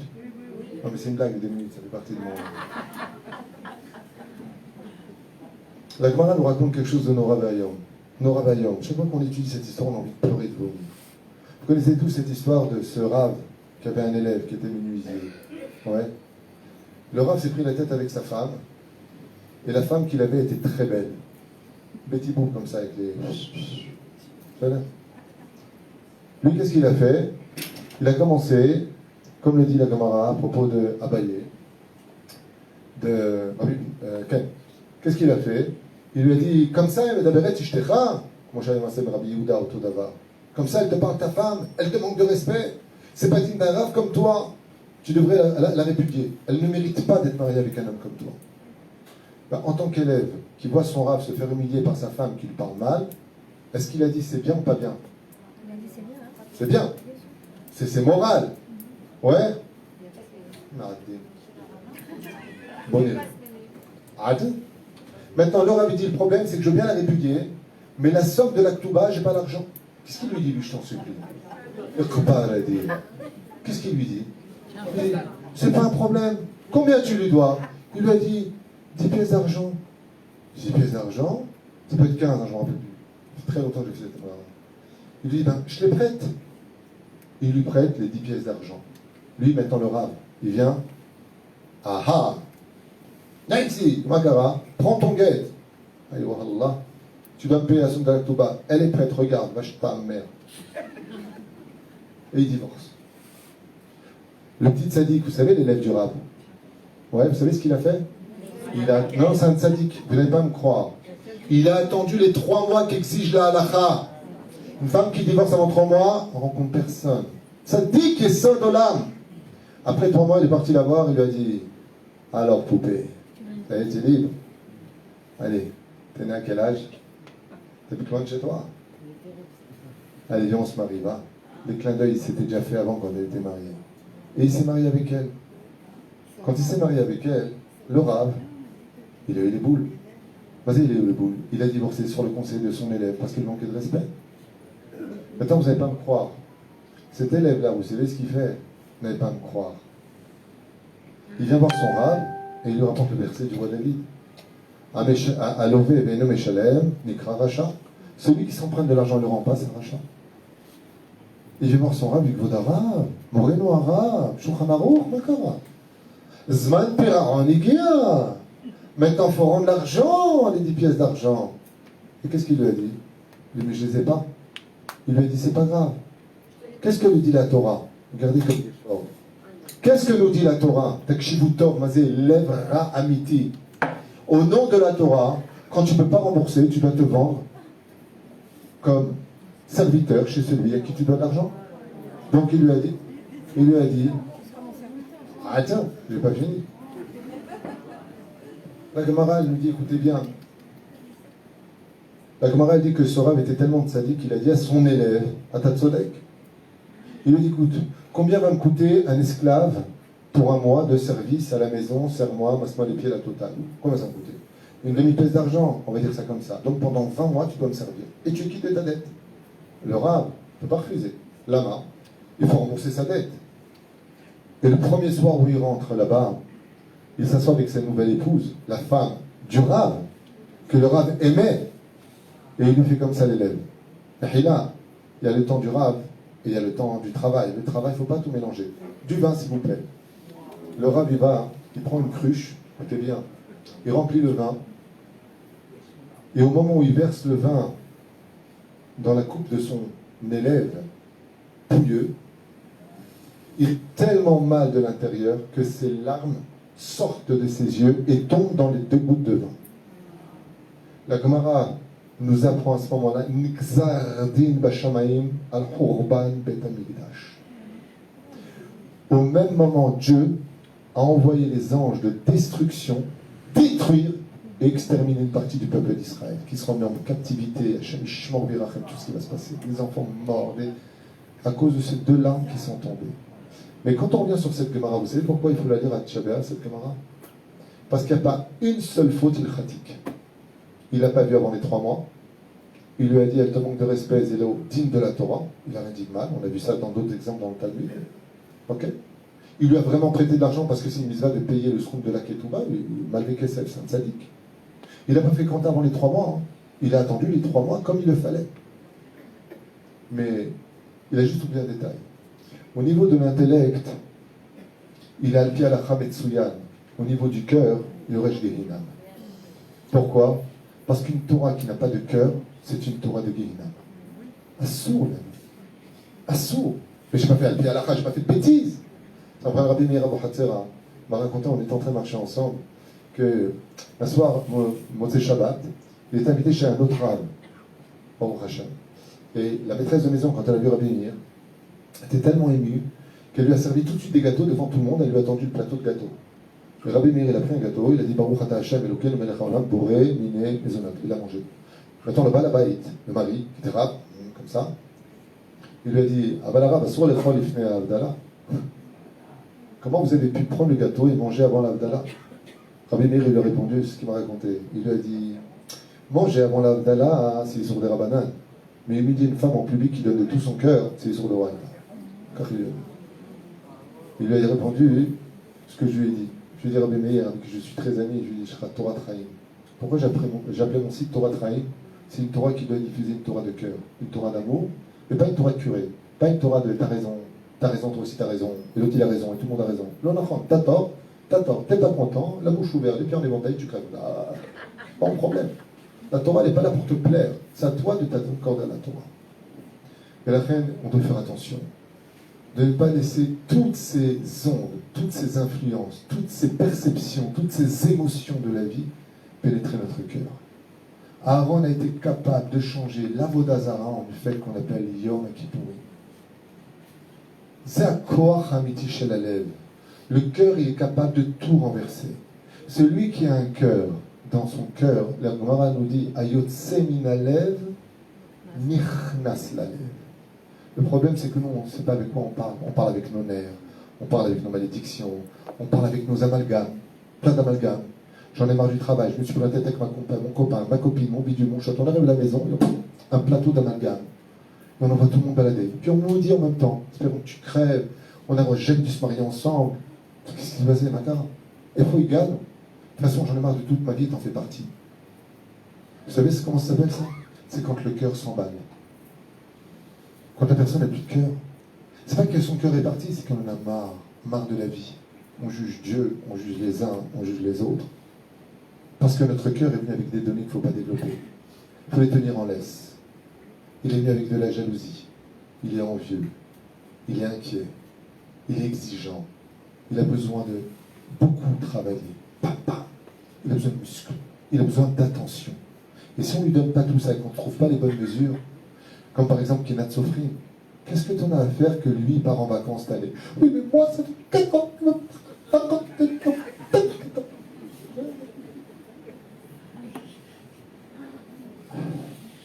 Je ne sais pas pourquoi Dieu me fait ça, je dis franchement, je ne sais pas pourquoi Dieu me fait ça. Chaque fois que je tombe sur une histoire comme ça, ma femme peut en témoigner. Je ne sais pas pourquoi. Quand au Trabi, le couple qui est parti en vacances, ils arrivent à mon bureau, ils ont passé les vacances ou ils ont décidé de divorcer. Juste avant, la femme me dit, vous savez ça normal, mes voisins. Je dis, qui c'est tes voisins? Me donne le nom. Je dis, c'est pas possible. Eux, ils partent en vacances tout le temps. Je suis comme ça, je dis, madame, vous étiez bien chez moi, on a fait un peu le zoo, on a fait un peu la plage, on a fait... Elle n'est pas au courant de ce qu'ils ont eu. La matin mécanée. C'est un cas de jour où il dessine que pendant 4 ans, de toute façon en Israël, on est toujours en vacances. Franchement. On est bien en Israël. Hein? Il y en a qui veulent faire de la chaleur sur Israël ici? Non. Alors taisez-vous. Bien, il a matin mécanée. Vous savez ce qui se passe quand une personne prend un hôtel à Eilat en plein mois d'août? Il a perdu son lamaba, son lamazé, son lame de santé. Comment il sourit? Combien d'interdits de Horaïta il y a quand on va à l'hôtel? Vous êtes au courant? Vous savez ce qui se passe quand on va là-bas? Vous savez combien les gens sont pauvres quand ils vont à l'hôtel? Vous pouvez voir de vos propres yeux, ils ont tellement pas d'argent qu'ils n'ont pas d'amis sur eux.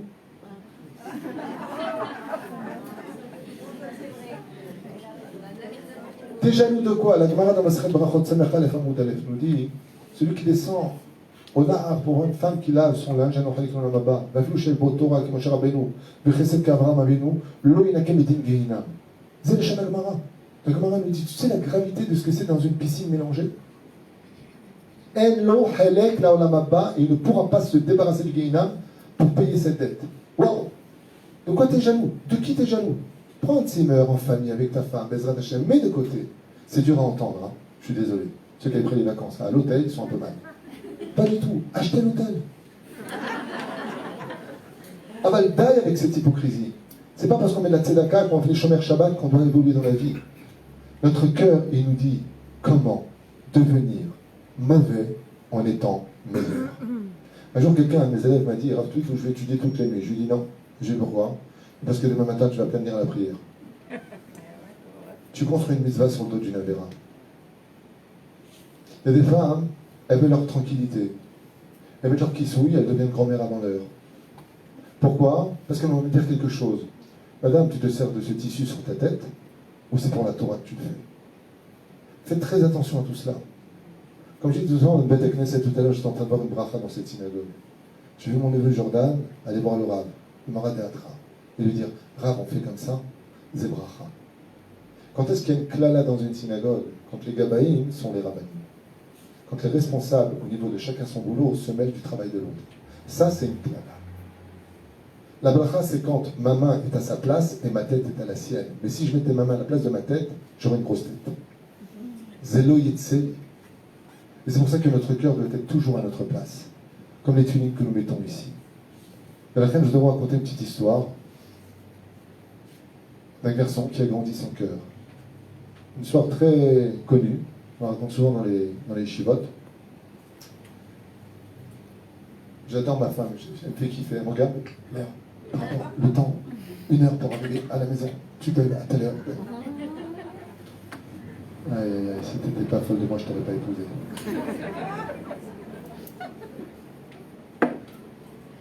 La Tunisienne épouse une Algérienne, franchement.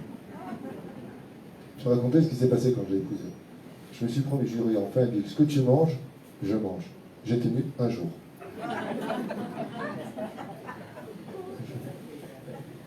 C'est pas une blague, hein, vous pouvez me demander. J'ai fait des plats, tu veux pas manger un croissant avec moi? Je lui ai dit non, j'ai pas faim. Top. Cette histoire est très connue. C'est l'histoire d'un garçon qui grandit à l'école et qui a toujours eu honte de sa mère. Non, avec l'œil, c'est moi, je ne connais pas avec l'œil, je connais autre chose. Moi, j'ai connu aussi avec l'œil, mais le problème, c'est que l'œil, c'est pas possible, parce qu'il n'y a pas de greffe d'œil. On ne peut pas greffer un œil. Sinon, les ophtalmos seraient au courant. Non, c'est la pupille qui a été... Hein, pas l'œil. Le jour où on pourra changer des yeux, on pourra dire bien Inara. Mais cette histoire que je vous raconte, c'est passé à Ashkelon. C'est une autre histoire. Un enfant qui a toujours eu honte de sa mère, parce que sa mère, elle avait des joues en plastique, des joues pas jolies. Et chaque fois qu'elle venait, comme à l'époque il y avait le temps, tout le monde se moquait d'elle. Et cet enfant a toujours eu honte de sa mère. Et quand il a commencé à grandir, chaque fois que ça me dit, pourquoi tu viens pas à la maison? Pourquoi tu viens pas tes copains à la maison? Je veux voir qui tu fréquentes. Et je dis toujours parce que tu es moche. Tu fais peur. C'est quoi ces joues de plastique que tu as ici? C'est quoi tout ce balagan? Et sa mère lui a jamais rien dit, jusqu'au jour où ils ont grandi. Et sa mère lui a dit, très âgée, mon plus grand rêve, ce serait que tu me prennes dans tes bras, mon fils, maintenant que tu es devenu un homme, et que tu m'embrasses sur les joues. Et son fils, il l'a regardé comme ça, il lui a dit, pour embrasser une mère sur les joues, il faut qu'elle ait des joues. Alors la mère, elle n'en pouvait plus. Et elle lui a dit, je voudrais raconter une histoire. Je vais raconter une histoire. Quand tu avais 4 ans, on avait voyagé du côté du Golan. Et ton père est mort dans cet accident, et toi, tu as été défiguré. Ton visage est sorti défiguré. Pour te prendre de la peau d'en bas, tu étais tellement arraché de partout que ce n'était pas possible. L'opération n'était pas assez moderne à l'époque pour nous permettre de le faire. La seule personne compatible dans le sang, dans les gènes, c'était moi. Ils m'ont enlevé mes joues pour te les donner chez toi. Les joues que tu vois et cette trace que tu me demandes depuis que tu es petit, c'est quoi cette trace que j'ai ici? Sa mère, elle lui a dit, c'est tout simplement ma peau de mes joues à moi qui était si merveilleuse que je t'ai donnée à toi. Quand il a entendu ça, il lui a demandé enfin pardon. On oublie le respect des parents. Combien ils ont fait pour nous. On oublie les moments passés avec nos épouses. Comme je dis souvent dans mes shiurim, sur le shlambaï. T'as pas réussi ton mariage, réussir ton divorce. Au moins, réussi quelque chose dans ta vie. Les guerres, les avocats, tu sortiras pas du pays, je vais te tuer, je vais te ruiner, je vais te fondre aux impôts. J'ai dit aux Palestiniens, bougez pas, on s'occupe de nous-mêmes, les mecs. Bougez pas. On n'a pas besoin de vous, ne lancez plus de missiles, nous avons nos bouches. Des fois à l'aide. Où sont les enfants? Où est le côté chnim? L'âme? L'âme, pourquoi on ne s'entête pas? Pourquoi on ne réussit pas? Pourquoi on n'a pas d'empathie? Parce que notre cœur est pollué par une atmosphère d'orgueil, de femmes dénudées qui marchent autour de nous, d'un lachon hara qui est devenu une culture, d'une homosexualité qui s'exprime de façon on ne peut plus morale. Cette atmosphère que nous respirons nous rend mauvais, ne nous rend pas bon. Je ne suis pas dans un discours, dans une chapelle. Je suis en train de nous réveiller par rapport à quelque chose où Rabbi Nachman de Breslev dit, faites très attention, vous le retrouverez dans l'Ikouté Moharan, noir sur blanc. Fais attention de ne pas passer dans un endroit où ils ont parlé du Lachon Hara, car en respirant cette atmosphère, tu en diras tout de suite après. Ça, c'est Rabbi Nachman. Rabbi Nachman dit, quand tu respires dans une atmosphère tamée, ouais, tu ressors tamé. L'opachot, veloyeter. Quelqu'un un jour m'a dit, c'est des ch'touillottes. C'était au Beth Midrash, il m'a dit c'est des ch'touillottes. Je lui ai dit pourquoi tu dis que c'est des ch'touillottes? Si Rabbi Nachman il dit c'est que c'est vrai. Il me dit l'atmosphère, je ne vois pas pourquoi ça rendrait tamé si j'y suis. Très bien, quel est le Kohen? Quel est le type d'un Kohen qui rentre dans un endroit où il y a un mort? Non. Où il y a un doigt coupé d'un mort. Quel est son dîme? Il est tamé. Pourtant il n'a pas touché le doigt, il ne sait même pas où il est. On lui dit il y a un corps. Vous avez remarqué à l'hôpital, les hôpitaux nouveaux, il y a le chemin des Kohanim, ils ont fait des tracés par rapport à la morgue. Mais il ne le voit pas le mort, lui. Il n'est pas là. Mais tu vois que un mort, quand il est dans un endroit, c'est toute l'atmosphère Baoel qui devient tamé. Pourquoi le Kohen n'y rentre pas? Parce que s'il rentre, il devient tamé. Il m'a dit, ah, vu comme ça, ouais, je comprends. Je lui dis, pose des questions, il ne dit pas non, j'y crois pas. Tu vois bien qu'une atmosphère, moi je me rappelle, un jour je rentrais dans une parfumerie, je suis ressorti, mon fils il m'a dit, tu reviens d'une parfumerie. Une fois je suis parti voir ma mère à Belleville, je suis ressorti, mon frère m'a dit, t'as vu maman? Le pire c'est que c'est pas une blague, c'est la vérité. Ma mère était en train de faire des banatages et tout ça dans le lit. Je suis resté un peu près d'elle, je suis ressorti, je chantais lui. C'est la vérité. Tu vas quelque part. La reine, si vous voulez arranger, chers amis, aujourd'hui, à part de passer une bonne soirée ce soir, sympathique, j'aime bien le Rav Tuto, je ne suis pas un cinéma, mesdames. Je ne suis pas un cinéma et je ne suis pas un one-man show, messieurs. Si vraiment on veut sortir aujourd'hui, à la veille de Tisha B'Av, et qu'on veut arranger nos cœurs, apprenons d'abord à fréquenter les bons endroits, ceux que la Torah nous a prescrits. Si on veut penser, je pense donc je suis, non, je pense donc qui suis-je? Pour penser bien, il faut s'investir d'une essence intérieure, c'est l'étude de la Torah. Tilmedu Torah. C'est ce qu'on appelle la kahat da'at Torah. Quelqu'un m'a dit un jour, je ne comprends pas, à chaque fois que j'ai une question devant le Rav, je dis non, c'est pas le Rav que tu viens voir en douille. Le Rav, il n'a pas le temps de te recevoir, il n'est pas psychiatre. Parce qu'il était agressif, alors j'ai répondu agressif. Mon côté tunisien qui ressort. Alors, il m'a dit, qu'est-ce qu'on vient voir? Je lui dis, tu vas voir da'at Torah. Le Rav, lui, il n'a rien à faire de tes histoires. Tu vas acheter ta maison à Herzliya ou Ranana ou ailleurs. Qu'est-ce qu'il en a à faire, lui? Prinato, qu'est-ce qu'il en a à faire? Mais le Rav, il va te poser des questions. Pourquoi tu vas à la Ranana? Quel intérêt? Qui y a là-bas? Vous savez ce qu'on est ressorti qu'il y avait là-bas? Ses meilleurs amis. Bien, je vais voir la femme, je dis, j'ai l'impression que mon mari il a le béguin pour la femme. Je lui dis, tu vas à Herzliya.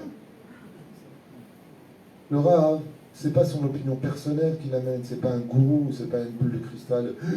Abracadabruc, tu vas à droite ou à gauche. Pas sur la lune, en douille. Qu'est-ce qu'on en a à faire où tu vas?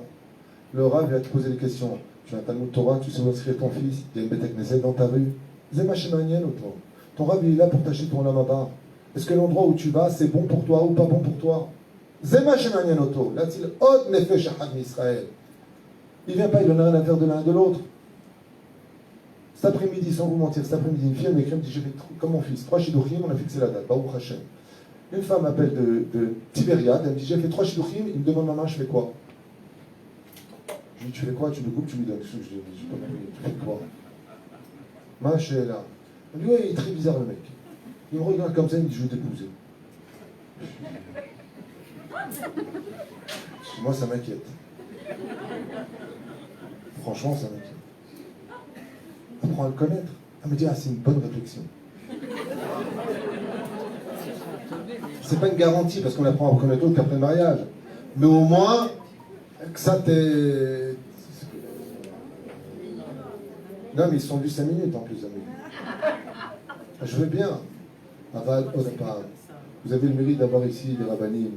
Vous avez le Rav Abdelhak, vous avez le Rav Yitzhak Cohen, vous avez le Rav Ilan Fitoussi. Vous avez la chance, dans l'endroit où vous avez à Hadera, il y a un grand Rav d'ailleurs qui va s'installer à Hadera bientôt, c'est moi qui l'ai envoyé là-bas. Si Dieu vous a recevoir à Hadera, celui qui habite à Hadera, Tamit Racham, une lumière va y avoir là-bas. Il y a déjà des rabbinim, Baruch Hashem, des très bons rabbinim que j'ai rencontrés, qui sont à Hadera.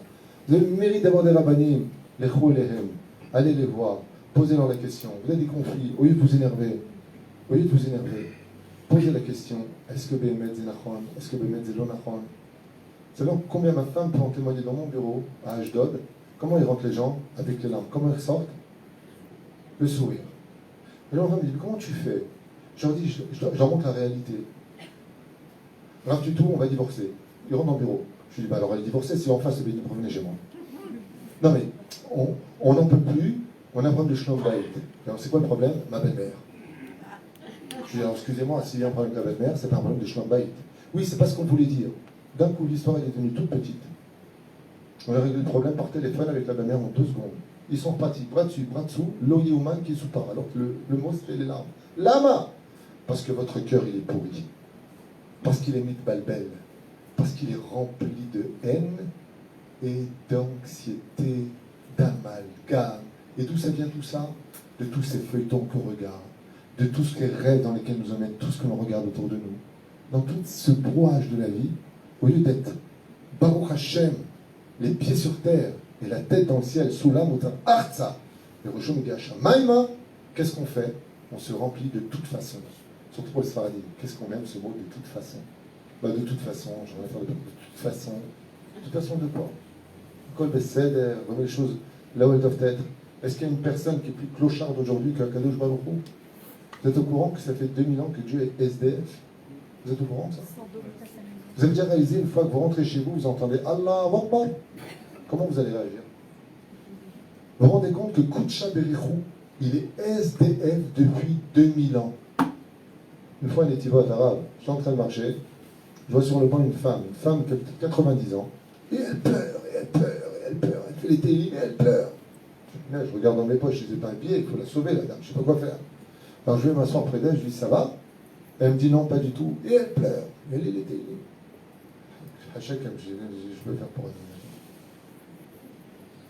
Je lui dis, vous avez mal quelque part? Je vous prends un taxi. Vous voulez rentrer quelque part? On me regarde comme ça, elle me dit, va-t'en. C'est un étivote. Une marocaine, Koha. Non mais c'est vrai, elle passe des larmes à va-t'en. L'air du poil, elle me dit. Elle m'a dit, doeg là. Je me suis inquiet pour vous. Et elle me dit, Li, là-bas t'as doeg. Elle dit, c'est d'Ergamour. Je dis, bon, c'est une tarée. Alors je lui dis, avant que je me lève, je parle, pourquoi vous pleurez? Elle m'a donné une leçon. Je vous parle de ça, j'avais 24 ans. Elle m'a donné, non, j'ai encore plus, j'avais 22 ans. Elle m'a donné une leçon, aujourd'hui je le partage avec vous. Cette femme m'a dit, Lama Libocha, t'as pas de cœur, elle me dit. Tu sais pas que la Shrina, elle pleure tous les jours. Tu sais pas que Dieu n'a pas de maison. Je recite cette femme. Elle m'a dit, mais Téili, mais mes larmes, c'est pour Hachem, c'est pas pour moi. Moi, j'ai besoin de rien. Mais est-ce qu'il y en a qui pensent à Hachem ici? Est-ce qu'il y en a qui pensent à Hachem? Enfin, je me suis pris la tête avec mon frère. Ça peut arriver en une vie. Ah, pas un truc grave. Ma mère, tunisienne, fausse blonde. Que Dieu la bénisse. Ouldi, fais-le pour ta mère. Maman, il n'y a pas de problème, j'appelle tout de suite. Et on appelle. Pourquoi tu m'appelles? T'es maman? Ouais. Bon, allez, on mange ensemble demain. Allez, on mange. Est-ce qu'il y en a un qui s'est dit une seule fois dans la vie combien caché pour la Shrina de voir des gens qui parlent les uns des autres? Pourquoi on ne se trouve pas du srout? Pourquoi on se trouve pas un peu de srout? Alors c'est vrai que les gens ne sont pas faciles à vivre. C'est vrai que les gens manquent de beaucoup de délicatesse, de politesse. Mais pourquoi on ne serait pas meilleur qu'eux? Pourquoi on descend? Pourquoi on ne travaille pas nos midotes? Pourquoi on ne demande pas la Géoula? La vraie Géoula. Pas celle de gagner le loto pour mieux vivre demain. Pourquoi on ne demande pas le Beth Amikdash? Est-ce qu'il y en a un seul parmi vous qui à la maison a soupiré parce qu'il n'y avait pas de Beth Amikdash? Lui qui est le cœur de tous les cœurs de toutes les capitales de chaque juif. Est-ce qu'il y en a un seul qui s'est posé la question comment va Dieu? Vous savez ce que c'est pour un père et une mère d'avoir des enfants qui se haïssent? Vous connaissez cette phrase au téléphone. Tu viens appeler ça mon fils? Mon frère il vient? Vous connaissez cette phrase? Comment vous réagissez en tant que parent? La mort dans l'âme. Ben oui, viens chérie, mais c'est pas grave, alors quoi, on vous verra plus ensemble? Pourquoi on le comprend pour nous, mesdames? Pourquoi on comprend pour nous, messieurs, on ne comprend pas pour la Shrina? Alors je finirai juste avec une phrase. Et je vous laisserai avec cette idée. La herba. Il y a 3 façons d'être adhérent à Dieu. Il y a ce qu'on appelle Eved Hashem, Ben Hashem, et Yedid Hashem. Vous savez ça? Yedidim, Averou, Yan, les amis de Dieu. Eved Hashem, je vous dis, c'est quoi? Quand on a le titre de Eved Hashem, c'est qu'on a l'habitude de travailler par crainte du ciel. Celui qui craint le ciel est appelé Eved Hashem, parce qu'un Eved a peur de son Adon, comme ça dit la Gemara. Le fils, lui par contre, quand il sert son père, il le sert par amour. Shem Emar, Kimerachem, Av al-Banim. C'est de l'amour. Et c'est quoi un Yédid dans ce cas-là? Comment on peut devenir l'ami de Dieu? Vous avez une idée? La quoi? Et de bonnes doutes. Alors écoute, tu prends un joint, juste avant, et tu kiffes. La bonne doute est un très très haut niveau, mais ça ne fait pas de toi un ami d'Hachem. Un ami d'Hachem, ça appartient à une spécificité qui est un très très très très et extraordinaire niveau. Eved, on a expliqué. D'accord? Eved, on a expliqué. Ben, on a expliqué. Mazé Yedid Hashem. Yedidi, en hébreu, c'est Yad Yad. C'est-à-dire, il y a celui qui marche avec Hashem. Vaïtacher, Vaïtalech, Abraham, et Hashem. Avec. Et en hébreu veut dire avec. D'accord? Donc, avec. Comment est-ce que dans cette génération on peut devenir un ami d'Hachem? Vous vous êtes jamais posé la question? Alors, je vous laisse avec ça ce soir. Et Aline, demain matin, au Kikar, il faut que je te parle. Qu'est-ce qu'il y a? Je suis devenu l'ami de Dieu, moi. Tu sais qui c'est Dieu? Les Tunisiens, ils disaient, Dieu, c'est mon frère. Tu vois, mon père à la vache, quand il parlait de Dieu, il me disait, c'est mon frère. Très bizarre, je n'ai pas compris cette histoire. Rabbi Trak de Berditchev, il dit, l'ami d'Hachem, c'est celui que Dieu recherche le plus au monde, car on ne peut pas vivre sans ami. La famille n'est pas un choix, et tout le monde peut en témoigner. Mais un ami, c'est un choix. Je choisis d'être avec toi.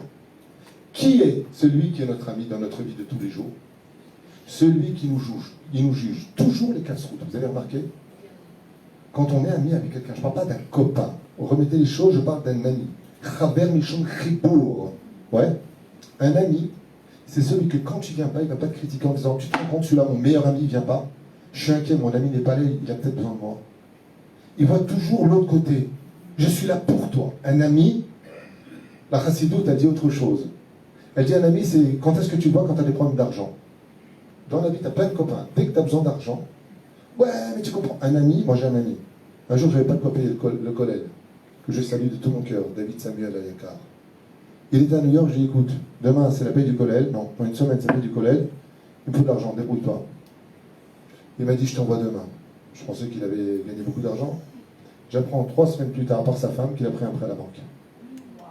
Il a pris ça, c'est un ami. Pour payer le collègue, il ne l'a pas dit au téléphone. Tu sais, j'ai pris un prêt à la banque pour les Avrechim. Il ne l'a pas dit. Quand je l'ai eu après au téléphone, je lui ai dit, pourquoi tu ne l'as pas dit? Il m'a dit, je ne voulais pas t'inquiéter. Je lui ai dit, Ata Chaver Amiti. Que Elef Kiflaim Tekabel Bechazara Be'ezrat Hashem Yitbarach. Tu as fait un prêt à la banque pour soutenir l'Avrechim? David? Ani modelo adayom azeh. Ça, c'est un ami. Ce n'est pas une connaissance. Un ami, Omrim Rabotenu Alem Shalom, c'est celui qui, quand il trouve un défaut chez un juif, ne voit que le positif chez lui. Il ne regardera jamais l'accusation de son manque. Par exemple, tu te rends compte, vous venez à la Beth Knesset, vous parlez à la synagogue? C'est vrai que ça se dit au bout d'un moment quand un mec ne veut pas se taire. Mais un ami d'Hachem, il dit, Chaval, vous qui avez le mérite de venir dans cette génération dans une synagogue, vous êtes déjà des tzadikim. Juste pour parler, attendez encore un tout petit peu. Fais pas qu'il trougue. Rajoute pas. Rajoute pas. Celui qui est appelé l'ami d'Hachem, c'est celui qui est capable de relever n'importe quel juif de n'importe quel défaut. Je me rappelle qu'une fois avec ma femme, que Dieu bénisse son mari.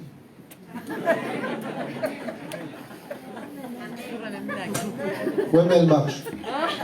Tant qu'elle marche ma blague, je la répéterai. Ok? Après ça, tu sais comment je suis, moi, je dis ce que je veux. Je ne sais pas si elle se rappellera de ce que je vais dire. On arrive à Purim, et ma mère était d'Okikar. On arrive là-bas, et au moment où on arrive au Kikar, pour rejoindre ma mère, c'était Purim. Et il y avait 1 tonne de jeunes filles qui se prenaient pour la fée Clochette. 1 tonne. Pourtant, ma femme est très gênée. Moi, je marche toujours avec mon chapeau melon et bottes de cuir. Brassera, la tête vers le bas. Et à un moment, ma femme me dit, tu te rends compte, regarde comment les filles, quand même, elles marchent. C'est trop, ça va trop loin. Donc, moi, qu'est-ce que je fais? Je lève les yeux, je dis, tu parles. Et là, je dis, ah ben, il y a Peter Pan, alors. La mienne. Et ma femme me pose la question, elle me dit, je sais pas si tu te rappelles, toi, qu'est-ce que tu vois? Voilà, maintenant que tu viens de voir ce que je viens de voir, moi, en tant que femme, ça me dérange. Et ma femme me dit, je ne comprends même pas que des mères puissent laisser leur fille sortir comme ça. Est-ce que tu te rappelles de la réponse que je t'ai donnée? Tu as 10 secondes.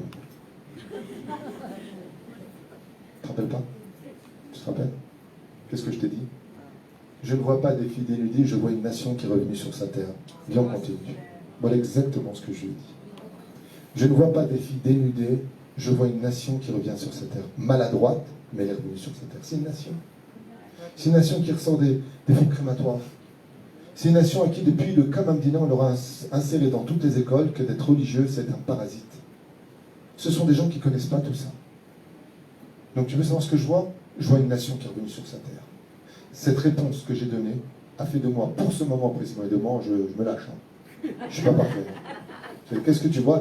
Voilà ce que je vois. Je suis émette. Si vous voulez savoir, il y a plus grand que d'avoir un bon cœur. C'est d'être l'ami d'Hachem.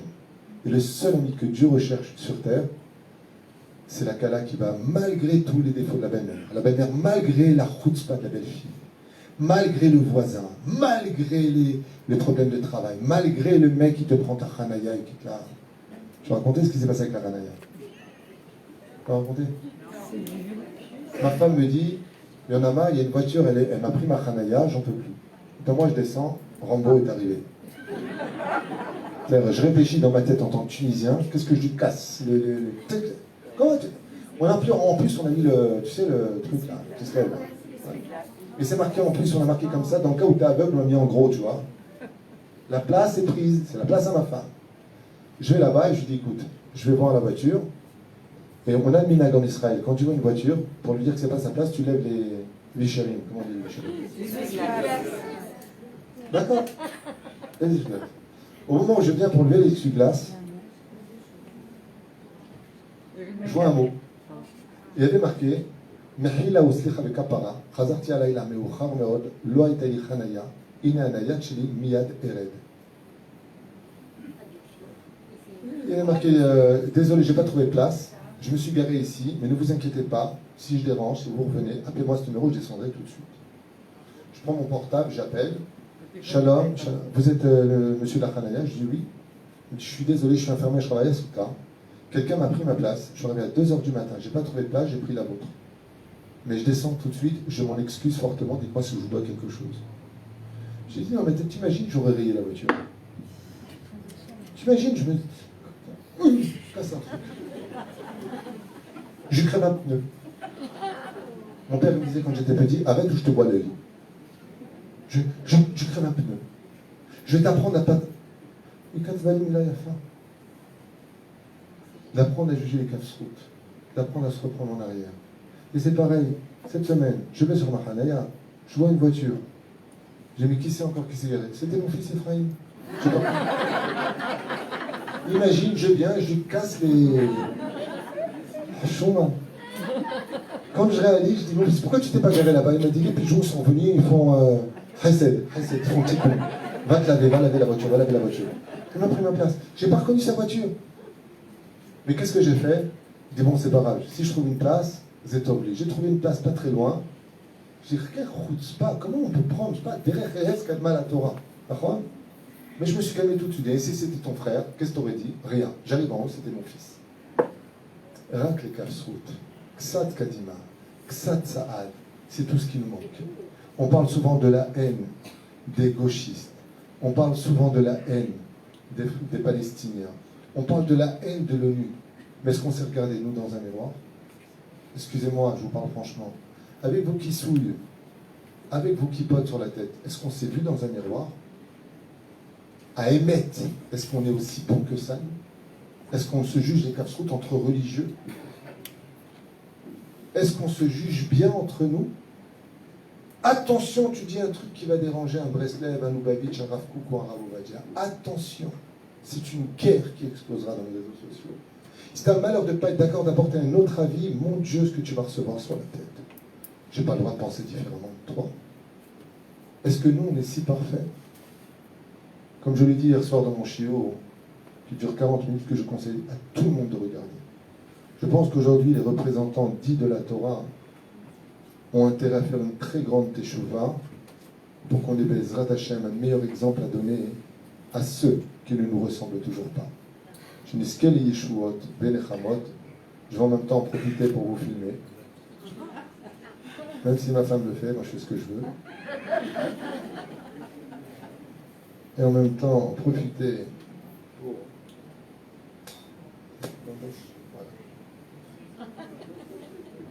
Il faut qu'à peine les rois à Mahamad Alika.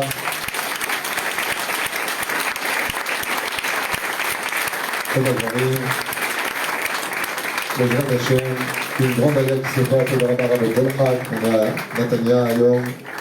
Shalom Aleichem, le roi Shalachem, j'en profite parce que ces vidéos, j'aimerais vraiment que les gens sachent et comprennent combien on aime la Torah et que la gauche ne l'emportera pas. Am Israël Oavim Torah, Am Israël Oavim Akadosh Baruch Hu, Am Israël, Bezrat Hashem ne recommettra pas l'erreur de donner sa voix à des gens qui aujourd'hui nous ont fait comprendre la haine qu'ils ont de la Torah, du judaïsme et du sionisme.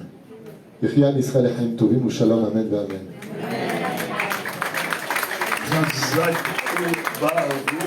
Il n'y a pas de mots pour vous féliciter, Rabbi David. C'était une merveilleuse préparation à Tisha B'Av, à la reconstruction du Beth Amikdash, Be'ezrat Hashem. Je voudrais dire que grâce à lui, j'ai compris une Gemara que je n'ai jamais comprise jusqu'à présent. Je vais vous la lire et vous allez voir comment c'est beau. La Gemara dit que les Amoraïm, quand ils parlaient de la période pré-messianique, ils parlaient avec beaucoup d'appréhension, beaucoup de peur. Ils savaient qu'il y a ce qu'on appelle Ikveta Dimshicha, Hevle Mashiach, les contractions de douleur qui vont précéder la venue du Messie. Exactement comme avant la naissance d'un bébé, il y a énormément de douleurs, ça accélère le processus, et c'est comme ça qu'on sait que le bébé arrive. Plus ça fait mal. Eh bien, il y en a qui ont dit Yete velo ehmine, qu'ils viennent, ok, qu'ils viennent, le Mashiach. Mais je ne veux pas être là pour vivre ces moments tellement douloureux, ces moments tellement difficiles. Il y en a un qui a dit, écoutez ces mots, juste invraisemblables. Il va dire Rabbi Yosef Amar, Yete, qu'ils viennent, ve'ezke, et que je puisse mériter des itiv betula, des kufita, des hamre, que je puisse m'asseoir à l'ombre des excréments de son âne, de son hamor. Ça veut dire quoi ça? Je veux mériter d'être à l'ombre des excréments de l'âne du Messie. Et c'est quoi ces mots-là? Rabbi David, dès qu'il a commencé son shiur, il a terminé également avec, il a dit une phrase très forte. On est en train de vivre des moments qui pourraient paraître épouvantables, et où on s'arrache les cheveux, et on se dit vers où on va, avec de telles lois, tel gouvernement, de telle législation. Eh bien, mon Raï Rabotai, figurez-vous que, qu'est-ce qu'il a dit? Je suis heureux de vivre, d'être là en 2021 pour vivre ces moments. Et en effet, qu'est-ce qu'il a dit à son épouse lorsqu'ils ont vu des filles malheureusement mal habillées? Il lui a dit, je vois une nation revenir sur sa terre. Eh bien, Rabotai, qu'est-ce que ça veut dire être à l'ombre des excréments de l'âne du Messie? Le Maharal de Prague explique que l'âne du Mashiach, le Hamor, c'est le même Hamor qu'a utilisé Abraham Avinu pour aller à la Akedat Yitzhak. C'est le même Hamor qu'a utilisé Moshe Rabbeinu pour aller en Mitzrayim délivrer Israël. C'est le même Hamor qu'utilisera le Mashiach. La Gemara demande, le Mashiach va venir à dos d'âne sur un Hamor, ou bien plutôt sur des nuages, sur des nuées de gloire, des Haro im Anene Shemaya. D'autre part, il est écrit Ani verochev al Hamor, un pauvre qui chevauche l'âne. Alors, la Gemara dit, ça dépend. Si on est méritant, il arrive glorieusement, en planant sur des nuages, des nuées de gloire. Si on n'est pas méritant, il arrivera à dos d'âne. Et c'est quoi cet âne? C'est qui cet âne qui a duré depuis des millénaires? La réponse. Hamor constitue les lettres de Homer. Homer, ça veut dire la matière. Le Hamor incarne la dimension de la matière par excellence, dans le sens où la matérialité, elle peut être dominée. Un cavalier, celui qui chevauche le Hamor, c'est celui qui domine le Homer, qui maîtrise sa matière, ses pulsions, sa passion, ses instincts. Ani verochev ala Hamor. Lui, le Mashiach, va venir dans une génération où le Homer va battre son plein, où le Hamor va être le plus puissant. il y aura énormément de matérialité. Tout ce qui est matière, tout ce qui est bestial, le Hamor a son état maximal. Et lui, le Mashiach, va venir pour dominer tout cela. Mais, pour l'instant, on est à l'ombre des excréments de ce Hamor. On est en train de vivre la bestialité de la matière, de la matérialité la plus forte. Et de vivre à cette ombre-là, c'est un mérite. Parce que plus on est dans le Hamor, et plus on a de la chance que le Hani soit rocher à la Hamor. Comme le Maharal de Prague nous dit que pourquoi la venue du Mashiach doit être précédée de périodes tellement obscures, de situations tellement difficiles. Pourquoi est-ce qu'on a besoin de cela? Parce qu'en effet, le Shaharit, le Shahar, c'est quoi Shahar? Le matin. Pourquoi ça s'appelle Shahar? Parce que ça vient après le Shahor. Après le moment le plus obscur de la nuit, c'est là que l'aurore arrive, que le jour se lève, que la lumière éclate. Donc, justement, plus on est dans le Hosher, et plus on espère retrouver très bientôt le Or Hagadol de la Géoula Shlema. Voilà, j'aimerais passer les paroles extraordinaires. Comme peut-être que Rav Youssef était aveugle, et que c'est pour ça qu'il demande. Dans cette génération, il faut être aveugle, il ne faut pas tout voir, il faut éviter d'écouter les informations trop souvent. Mais comme on est loin des élections, j'en profite pour vous le dire à tous, avec un cœur ouvert. Si on avait des élections, on aurait pu penser la Torah pour un coup politique. J'aimerais juste vous dire une chose. Je ne sais pas ce qu'il y aura demain, et je ne sais pas de quoi il fait après-demain. J'en profite aujourd'hui pour remercier, moi, du fond du cœur, David Twito, et Sylvain Rav Abdelchak. Vous pouvez faire confiance, on ne travaille pas pour le gouvernement, ni pour personne, on travaille pour Hachem. J'aimerais aujourd'hui vous dire du fond du cœur que je remercie Yossi Tayeb pour tout ce qu'il a fait, pour les 80 corps qui sont restés coincés en France, parce qu'on lui a fait confiance, parce qu'on lui a donné des voix. J'aimerais remercier de tout mon cœur ces dirigeants spirituels qui continuent le chemin du Rav Ovadia Yosef et qui se sont battus jusqu'à maintenant de façon acharnée. J'ai encore envoyé un message à Ariéderi pour l'encourager à ne pas laisser tomber, pour que Bezrat Hashem il se batte, parce qu'on est en train de vivre des moments très durs. Donc je vous invite de tout mon cœur. On est loin des élections pour l'instant, on ne sait pas ce qu'il y aura demain, peut-être qu'il y aura ma chère, je ne sais pas. Je vous demande juste un petit service. Si vous présentez aimer la Torah, aimer la tradition, aimer la terre d'Israël, veillez à ce qu'on donne des voix là où Bémet, on défend les intérêts de la tradition juive, parce que là, on va droit dans un mur. Alors bien sûr, tout sera les Tova Veivracha, mais pourquoi souffrir? T'as déjà lu qu'il y avait une misère de souffrir? Jamais vu. Rien Bezrat Hashem, on n'est pas veillé d'élection, peut-être que tout ça va tomber, on a peut-être, je ne sais pas. Mais ce qui est sûr et certain, c'est que ceux qui ont donné leur voix pour qu'on vive ce que l'on vit aujourd'hui, on ne saura plus qui est juif demain. Si cet enfant est bâtard ou pas, il y a des halachot qui sont en train de se faire.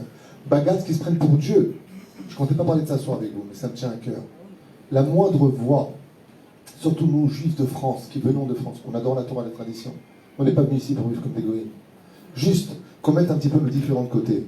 Et pour savoir quel avenir on veut pour nos enfants, je vous invite vivement, Bezrat Hashem, à apporter vos voix. Si on a besoin, tant mieux. Mais si on en a besoin, qu'on ne recommette pas la même erreur pour des principes personnels, fondamentaux, comment dire, soit influence, soit moi tu comprends les religieux. Et Ben Ataïm, le meilleur travail qui a été fait au sein de la Knesset, c'est celui que je représente. C'est celui qu'il représente. Et on n'est pas tous fous. Vous pouvez me prendre de côté au niveau psychologique, on va très bien. On n'est pas acheté. Je ne me rappelle pas avoir été payé une seule fois pour le travail que j'ai fait, au contraire. C'est moi qui ai mis de l'argent. T'as reçu de l'argent? On n'a pas reçu d'argent. T'as reçu des atavotes? On n'a reçu aucune atavote. Le terrain qui m'a été octroyé pour créer le premier centre francophone d'Israël est un terrain qui m'a été offert il y a déjà très longtemps par le maire et qui se concrétise normalement. On devrait creuser à peu près après les fêtes. Mais la fin de tout ça, c'était des choses qui sont bien avant, j'ai aucun intérêt à vous le dire. Mais par contre, moi, ce qui me fait la peine aujourd'hui, c'est que celui qui n'aime pas sa voix à la Torah, il t'aime digne de Cheshbon. Je ne suis pas Dieu, j'ai aucun intérêt, j'ai besoin ni de votre amour, ni de votre attention. Je ne travaille pas pour vous, je travaille pour un ensemble de choses dans lesquelles vous faites partie, c'est la Géoula. Shavot Mashiach, Shavot Torah, et que Bezrat Hashem, demain, on puisse avoir des endroits où vous pourrez mettre vos enfants. Parce que vu ce qui est en train de se passer, et je peux finir avec un truc sympathique, alors je vous dis un truc comme ça, vous allez l'entendre. Moi qui suis un petit peu mêlé à la Knesset, je vais vous donner 2 chiffres avant de vous laisser ce soir. Tous les budgets de chasse pour les kolélim, les mikvaot, les baté midrashot, sur un an, sont d'1 milliard de shekels. Vous avez entendu le chiffre, vous pouvez vérifier sur Internet. Qu'est-ce que coûte le monde des yeshivot? 1 milliard de shekels mensuels. Qu'est-ce que coûte, que vous sachiez quand même une fois pour toutes, les budgets des universités israéliennes? 5 milliards et demi de shekels. Pour avoir Raham, parti arabe, qui gouvernera au 2e degré le pays d'Israël, lui ont été versés 53 milliards de shekels. Vous n'êtes pas au courant? Alors mettez-vous au gaz. 53 milliards de shekels lui sont versés. J'ai pas fini. Non. Avec une interdiction formelle d'une commission d'enquête sur où ira l'argent. Ça veut dire qu'ils peuvent faire ce qu'ils veulent avec du papier de toilette, on n'a pas le droit de poser la moindre question. Ils peuvent acheter des armes avec, on n'a pas le droit de poser la question. C'est juste pour vous dire, non, oh là là, regardez des informations. Moi je suis dedans. Je travaille avec Avi Absalem, je suis tous les matins en réunion avec lui. Vous ne rendez pas compte de la gravité des choses. Qui leur a donné cette force? Des gens qui n'ont pas posé la question à leur âme, qui je vote. C'était juste, encore une façon de parler, avec mon cœur. Je vais le raconter maintenant.